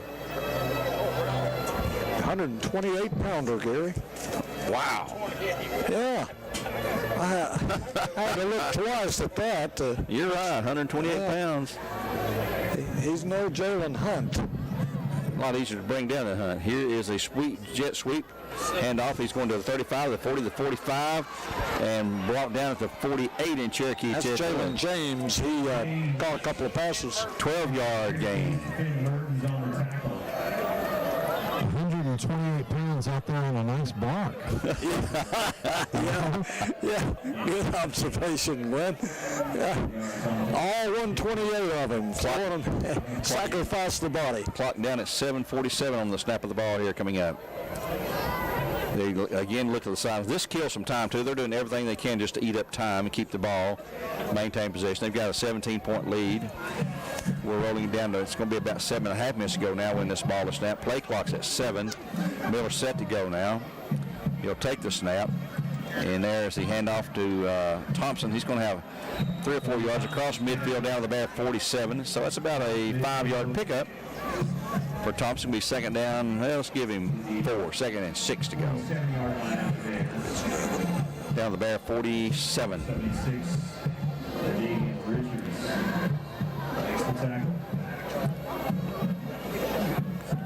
Again, they'll check off to the sidelines. Clock rolls under 7 minutes to go. Cleveland, you didn't ever get a final on Cleveland game, or? No, it was still 30-22 in the fourth quarter. Okay. Miller will roll out, keep the ball himself, fakes the toss. He's got the first down. He's to the 40, to the 35, to the 30, and run out of bounds near the 25-yard line. It'll be a 1st and 10. As one of the Bears, Ken's Hooper, loses his helmet. Looks like Hooper coming out of the game. It'll be a 1st down at a huge game in the 47. 6. So that's a 21-yard pickup for the quarterback Miller. Yeah, he helps make Hunt deadly because you got to respect his run. Definitely do. Or he will burn you like he's done here tonight. Cherokees at 6:44 to go now. Clock did stop the out-of-bounds play there. They'll check off again from the sidelines. Miller steps up to his lineman, tells him the play call. Thompson stays in the backfield. Hunt may be done for the night. Here comes a jet sweep motion, and they'll hand it off to Jalen James again. He'll go to the 30, the 25, the 20, the 15, to the 10, inside the 10, about the 8-yard line before he's ran out of bounds by the Bears. So it's going to be a 1st and go at 6:40 to go in the game. And just like last year, the Cherokees have whipped the Bears in every phase of the game here in the second half of play. Yeah, it's like 2 different halves. I mean, completely different. Bears played well first half, just come out and are dominated in the second half. 1st down and goal to go for the Cherokees in the Kia of Cleveland drive zone at the 8-yard line in Bear territory, and they're going to take a long look over. Play clock's at 15. They're going to burn the play clock down, but the game clock is not running until they snap the ball because he went out of bounds. Miller takes the snap. He'll keep it himself, and he'll hit that left side, and he's going to take it into the end zone for another men Cherokee touchdown. 8 yards. As a route is on. Made up 40-17 now at 6:35 in the game. That is Jaden Miller, quarterback. He is a 6'1", 183-pound sophomore, so he'll have to be dealt with for a couple more years. But McMinn, talking about McMinn, they're going to drop down out of our classification. They'll not be a 6A team next year. They'll be a 5A team when next season rolls around. Ooltewah will drop down as well. Here's a snap.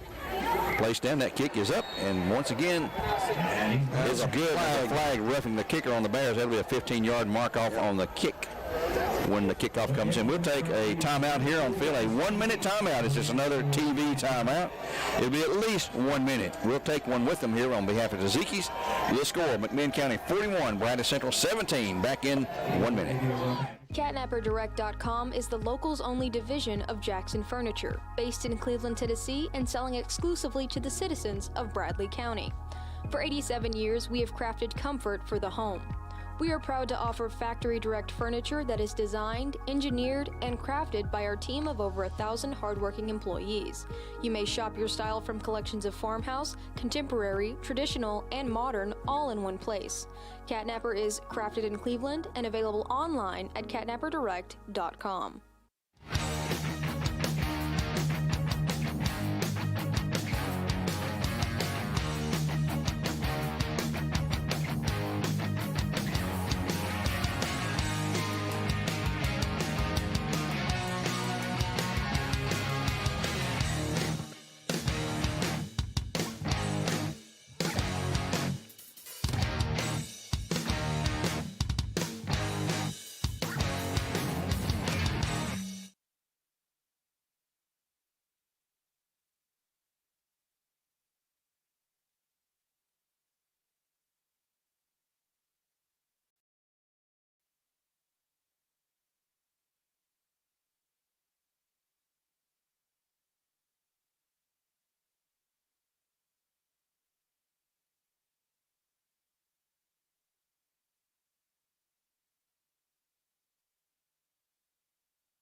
Bears, he'll bring it out to about the 22-yard line there. Where the Bears take over first 10 now, trailing at 41-17. Earl, give us a recap of that last drive. That last one was a long one. Just what the McMinn Cherokees needed. 80 yards, 9 plays, ate up a lot of clock. 6:29 now to go in the ball game, and they just busted this thing wide open.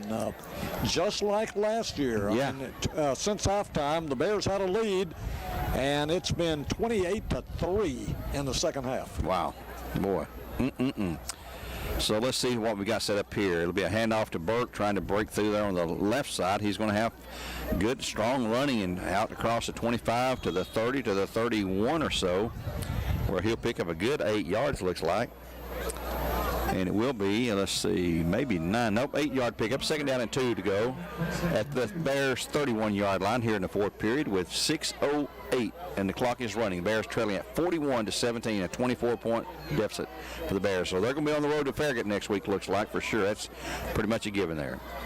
It's going to be an awful big lead here to overcome. Burke again trying to get outside. He's going to be hit. That's out of bounds hit on Burke. Everybody can see right that. in front of the official there. There was a no doubter there. Gwen would have thrown that flag, wouldn't you, Gwen? I did. That was my flag. Hey, you need to bring you a couple of big, long, yellow handkerchiefs, you know, stand There's there. a lot of them in here in the stadium tonight. You see those terrible towels? Oh, yeah. You sort of stand on the sidelines. The play comes by, you just sort of drop a flag. Referees think it was a legit call, you know. Personal foul on the Cherokees. That'll mark off 15 on a late hit. It'll be a fair 1st and 10 out from the...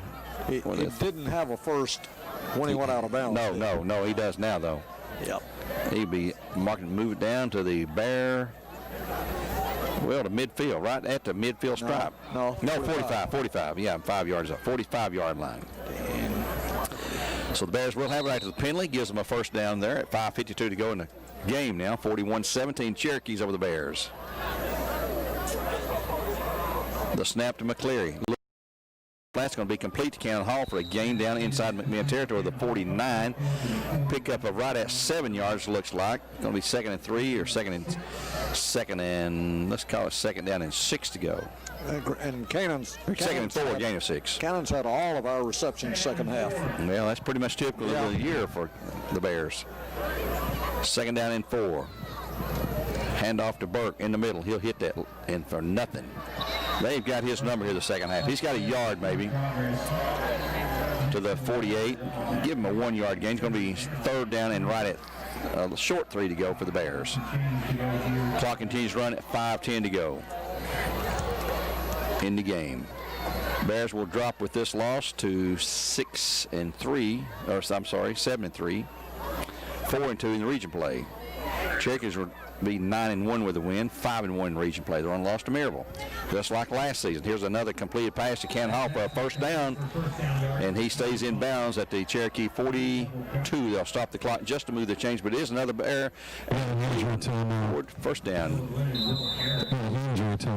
Oh, on the sidelines there. Is it a Cherokee or a Bear? It's Hall. Oh, it's Cannon. Yeah, I see him now. We're blocked by the players down there. Yeah, and doctors and coaches. Yeah, he's up. He's probably exhausted, but he leaped high and caught it in midair and came down. Just knocked the wind out of him. Yep. He's a tough nut, that's for sure.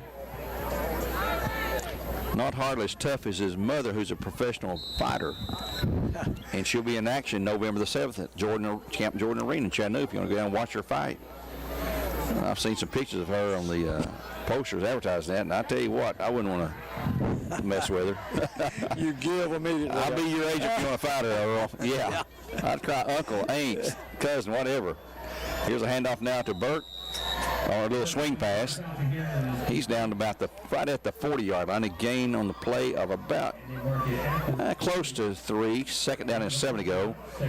And he did step out of bounds at 4:20 in the game. Bears trying to move downfield and pick up another score or so. Ball right at the 40-yard line. We need to get Carter Howard involved in the passing game here tonight. Cannon Hall and Carter Howard out here wide left. Carter to wide out. Twins out to the right side. To Burke in the backfield will take the handoff again, hit the middle. And he's going to spin forward across the 40 Somebody got 2 to yards. the 38. Looks like a couple of yard picks up. Going to be third down and about 6 to go. Nope, third and 5. Bears realize the cause is lost here tonight, and they're trying to grind out and get some yards and another score here. Third and 5. So he's had 2 straight carries. Pass is going to be complete to Cannon Hall. He'll have a first down inside the 30 and on to the 25-yard line for another Bear, and Cleveland Ford first down, a 12-yard gain. That'll stop the clock to move the sticks. So a 12-yard gain on another pass completion to Cannon Hall, who continues to be the go-to man for the Bears here this year. Ball placed down to the 30-yard line. Cannon is going to be tough to replace. Yes, he is. Yes, he is. Look for Taylor Dugan to be one of the wideouts. He's a sophomore back next year. Carter Howard's back, the big tight ends. He's just a junior. So an empty backfield, trips right, twins left. McCleary ready, has it, looks left. Still looking, goes in the flat to Cannon Hall. He's going to have yards down inside the 25 to about the 21, maybe. About a 4-yard pickup for Cannon Hall, another reception. And he has caught every pass that's been completed for the Bears tonight. Dugan. Dugan did have one back in the first half. 3 minutes to go here in the game. Clock is running. 41-17 Cherokees. They'll stay home next week. And by virtue of being a number 2 team, they'll take on the number 3 team. Science Hill will come south to take on the Cherokees on the reservation. Cleveland down by 2 in the 4th period of play, 30-28 at Ooltewah. So they're still alive. Back goes McCleary. Pass complete again out in the flats. Is that Cannon Hall again? Yeah, that's Javon. Burke on the catch that time. 3 instead of 2 on the jersey. Down to right at the 15, it looks like. Just shy of the 15.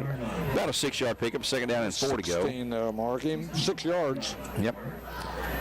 He did step out of bounds. That will stop the clock. Coach Floyd's frustrated. He's wondering, what have I got to do to get a whole, complete game? Yeah. We led Maryville at halftime. We led McMinn at halftime. And Jackson Wilson at the end of the game for the Bears, and he breaks free. He's got a touchdown.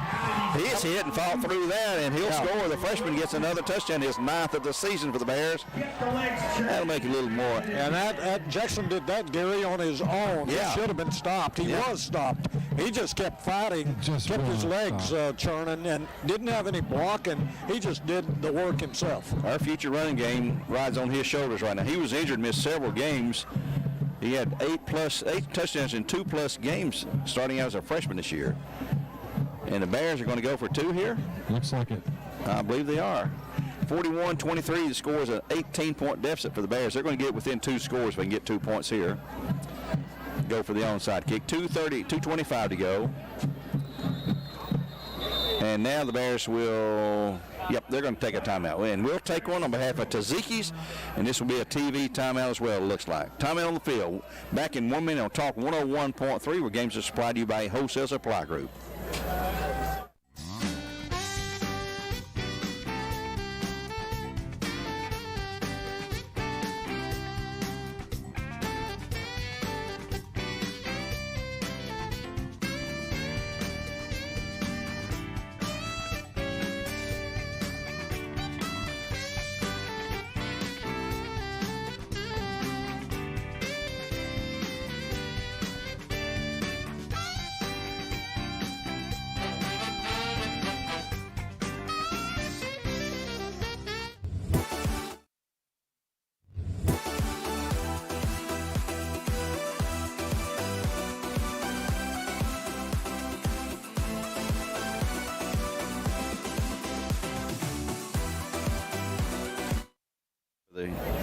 The Bears going to go for 2 here, trailing at 41-23. Going to go for 2.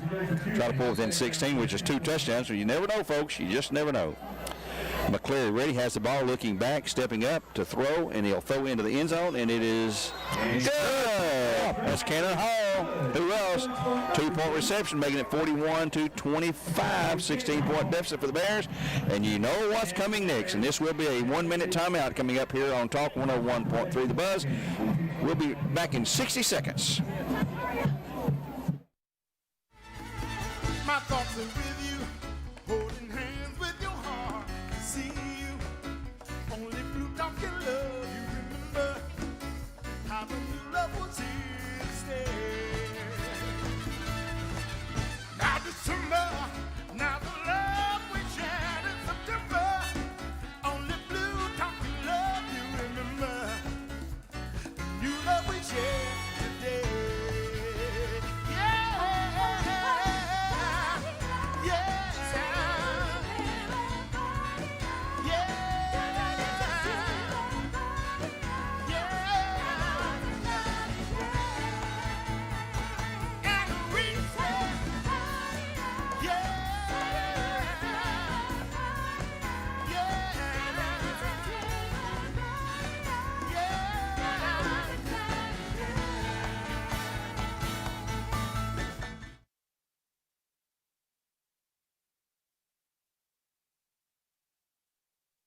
Well, I think the whole world knows what the Bears got planned here. They're down by 16, 2:35 in the game. Going to go for an onside kick. McMinn suspects that too. They've got 9 of the 11 players. You really think an onside kick's coming, okay? Oh, I would bet your money on it. Yeah, I'd say so. And here comes that onside kick. It's going to bob around. And they've got recovered by the Cherokees, though. A little too strong. Got the bounce, but a little too strong. And the quarterback, Jaden Miller, in there on that return team, and he makes the catch himself. And let's see what is that? 43. 43. If he'll stay in the game, and let's see who the running back be. Going to be Thompson again. Yep, 21. Thompson comes back into the game for the Cherokees at their own 43 with 2:22 in the game. They lead it by 16 at 41-25. Bears finally got another score here in the second half. It's 14-13 Bears at halftime, but all Cherokees here though in the second half. Cleveland won 36-30. Cleveland has won 36-30 in their game at Ooltewah. That means Cleveland will be alive in the playoffs, and they'll be on the road to Dobbins-Bennett next week. Well, one thing about it's a beautiful venue up there, a great press box, and Miller, he comes free, comes across backside, backtracks. He's got the 10, 15 yards. My golly. He was over here on this near side, reversed the field, back down the field, went to the left side and picked up. And out of bounds over there. From the 43 in Cherokee territory down to the Bear 41. So 9 and 7, 16-yard run. 16-yard gain and a Cherokee first down with 2:12 to go. And he did run out of bounds. But they've got this well in hand right now. Thompson stays in the backfield with Miller. They'll look to the sidelines to change the play.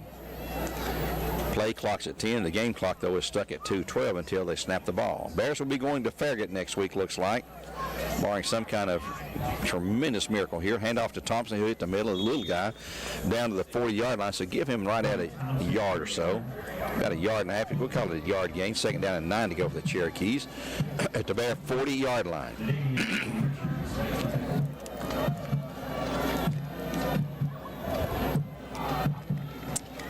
And before long, it's going to be basketball season. We've been looking at the schedules this week, and the media day was held yesterday for all of our local teams. Going to have a different look next time, though. Next season will be a lot different. The teams are going to be shifted around due to attendance changes. Minute 33, clock's running. The play clock's down to 7. They're going to wait to the last second to snap the ball. Play clock's at 3. Here comes the call, the snap. Handoff to Thompson, going to run wide right. Try to get outside. He does. There's a hole. Two flags on the play, and he's going to score back. He's going to come back. Pushing the back.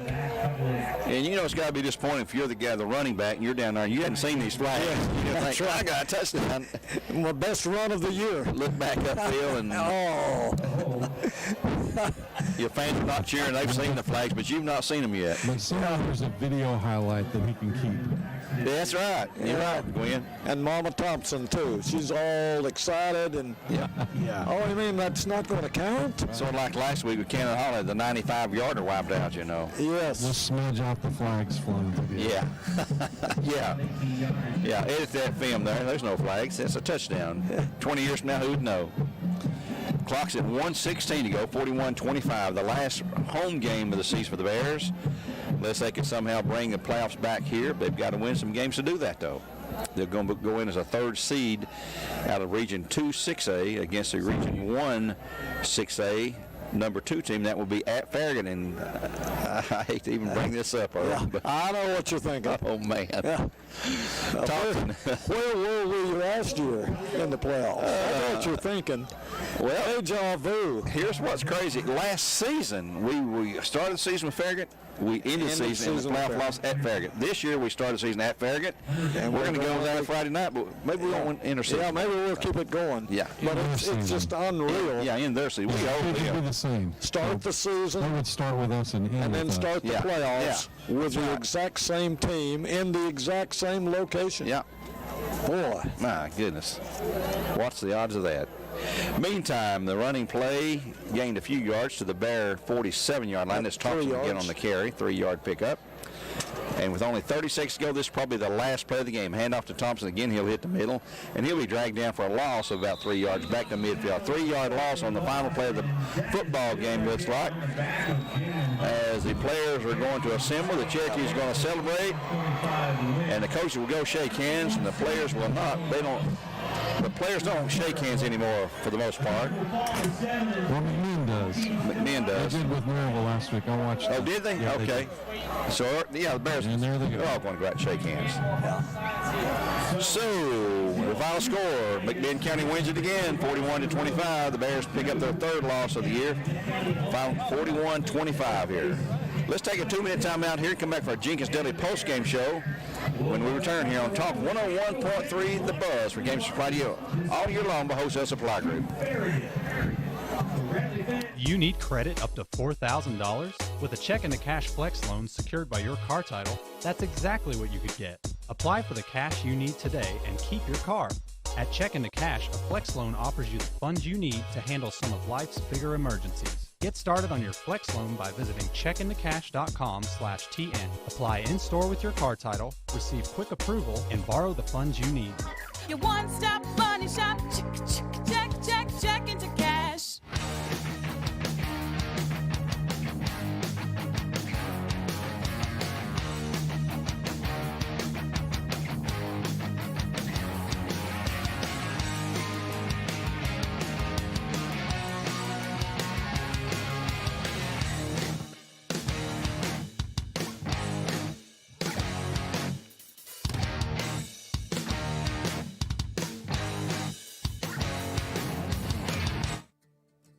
ROTC to me is a calling that God placed on my life to really step out in faith on something that I didn't think I could do, and it's been amazing to see how God's worked through it. CRCC stands for Crossroads Community Church, but we're a church that our vision is to be a life-giving church in our community. We do that through helping people know God, find freedom, discover their purpose, and then go make a difference. And so that's what we're doing every week, is helping people discover their jam and go make a difference. One thing to love about the Tennessee Valley is Bradley Central Show Choir, Vocal Motion. The other thing to love is the local Geico office on Lee Highway. You could save a lot. Oh, you can save a lot. Oh, you can save a lot. But how do you know? Unless you call 894-2600. Got a car? Got a boat? Got a home? Get a quote.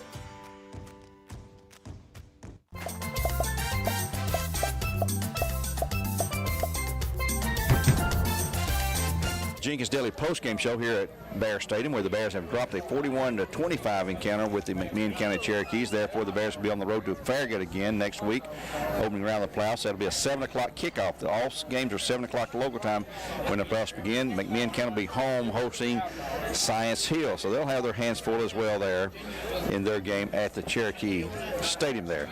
41-25 here. And Earl, you, Gwen, and myself have put our heads together to select. Yeah, Gwen, let me so you'll know something about what to ask here. Cannon stats: 12 receptions tonight, 103 yards, and a couple of them were not exactly the 6, 8, 10-yard pass. He caught one pass for 23 yards and one for 18 yards. So 12 receptions. That's his high for the year. Yep. For 103 yards total. Well, I'm here with Cannon Hall, senior receiver. Cannon, outstanding game. Wasn't a win, but you really put your heart into it. Yes, sir, I did. So 12 receptions, 103 yards, catch for 23 and another for 18, I believe. That's correct. And several more, and really showed some grit. Yes, sir. I had to give everything I had tonight, and unfortunately it wasn't enough. That's right. So we'll go on the road next week to Farragut and get a chance to do it over again. I know you played those guys earlier this year. Yes, sir, we did, and we took a pretty hard loss in that game too. But we're gonna come back next week, and we're gonna show y'all the team that Bradley is. Yes, you are, and I count on that. Good, thank you very much. Player of the game. That's Mr. Cannon Hall, our Andrew Johnson Bank player of the game this week. Thank you, Cannon, for joining us there and taking time out of there. Looking back at the first game of the year, we did go to Farragut. We lost 25-21 in a really good game up there, and we had the lead, Gary, until the last 4 or 5 minutes of the game. Sure and that is definitely a winnable game for the Bears. Yep, sure is. So that's where the Bears will be headed to Knoxville, Farragut next week, and we'll have the broadcast of that game. We'll go 30 minutes earlier than we normally go because instead of going on at 6, we're going at 5:30 there. And Gwen will be there with us as well. I want you, Gwen. I'm sure you will. And then Joe Cannon will be along, too, to cover the game for the local Cleveland Daily Banner. Time out here while we can, while Earl's busy adding up stats, and we'll come back and wrap some things up. I'd like to mention, though, the Vortex Center for Orthopedic Care, who hopefully will not have any patients coming out tonight's game. We had some players banged up, but they all got up on their own power and left the field. But if you get hurt playing sports, you get hurt at work, you get hurt at home, he's always there for you, folks. Voitech.com. Our good friend Dr. Gary Voitech, been around a long, long time. Good orthopedic surgeon here, an orthopedic doctor here in this area. I also like to remind you, tomorrow at Buddy's Barbecue, all you can eat ribs for $12.99. That's Buddy's Barbecue. Can't even talk here anymore. On the Paul Huff Parkway there in that new section of eateries and so forth there. Just check them out. Some delicious food, delicious meals. I'd like to have a rack of ribs right now. But anyway, the Bears drop at 41-35. We'll take another 2-minute timeout here on the Jenkins Daily postgame show. We'll return with Earl Stats in just a couple of minutes on the Talk 101.3 The Buzz, where games supplied to you by Wholesale Supply Group. I realized that in rock.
CatnapperDirect.com is the locals only division of Jackson Furniture, based in Cleveland, Tennessee, and selling exclusively to the citizens of Bradley County. For 87 years, we have crafted comfort for the home. We are proud to offer factory direct furniture that is designed, engineered, and crafted by our team of over 1,000 hardworking employees. You may shop your style from collections of farmhouse, contemporary, traditional, and modern all in one place. Catnapper is crafted in Cleveland and available online at catnapperdirect.com.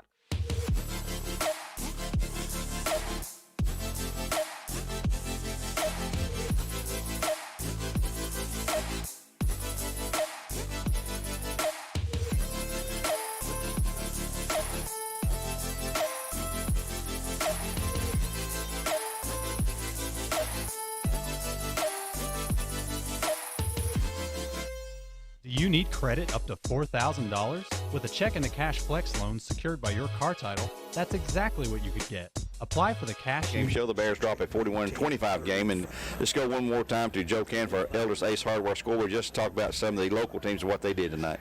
Cleveland, came back there at the end and beat Ooltewah 36-30, so that puts them in the playoffs. That must have been at the very end of the game or close to it. It was in the last couple of minutes, and so that puts them in the playoffs. They missed the playoffs last year, so they're back in it, but they go as the number 4 seed up to Kingsport to play Dobbins Bennett, who is ranked 5th in the state at the moment until the next poll comes out. Then Walker Valley secured a home blowout win. 55-0. They secured a home playoff game. They will more than likely get Powell, although Powell beat South Doyle tonight, so that may mess that up a little bit up there. I'll have to look back and see what that does to it. But either way, they get to play at home, which they haven't done in a long time. So they are. That's right. They are looking forward to that. Gwen, down on the field there tonight, we saw some great effort for the Bears, especially Cannon Hall with 12 catches there in his efforts tonight. And Bears led at halftime 14-13, and McMinn come out in different teams. You really have to hand it to McMinn County. They had a game plan, and they got like 4 or 5 plays that they change up on that just pound you. Yep.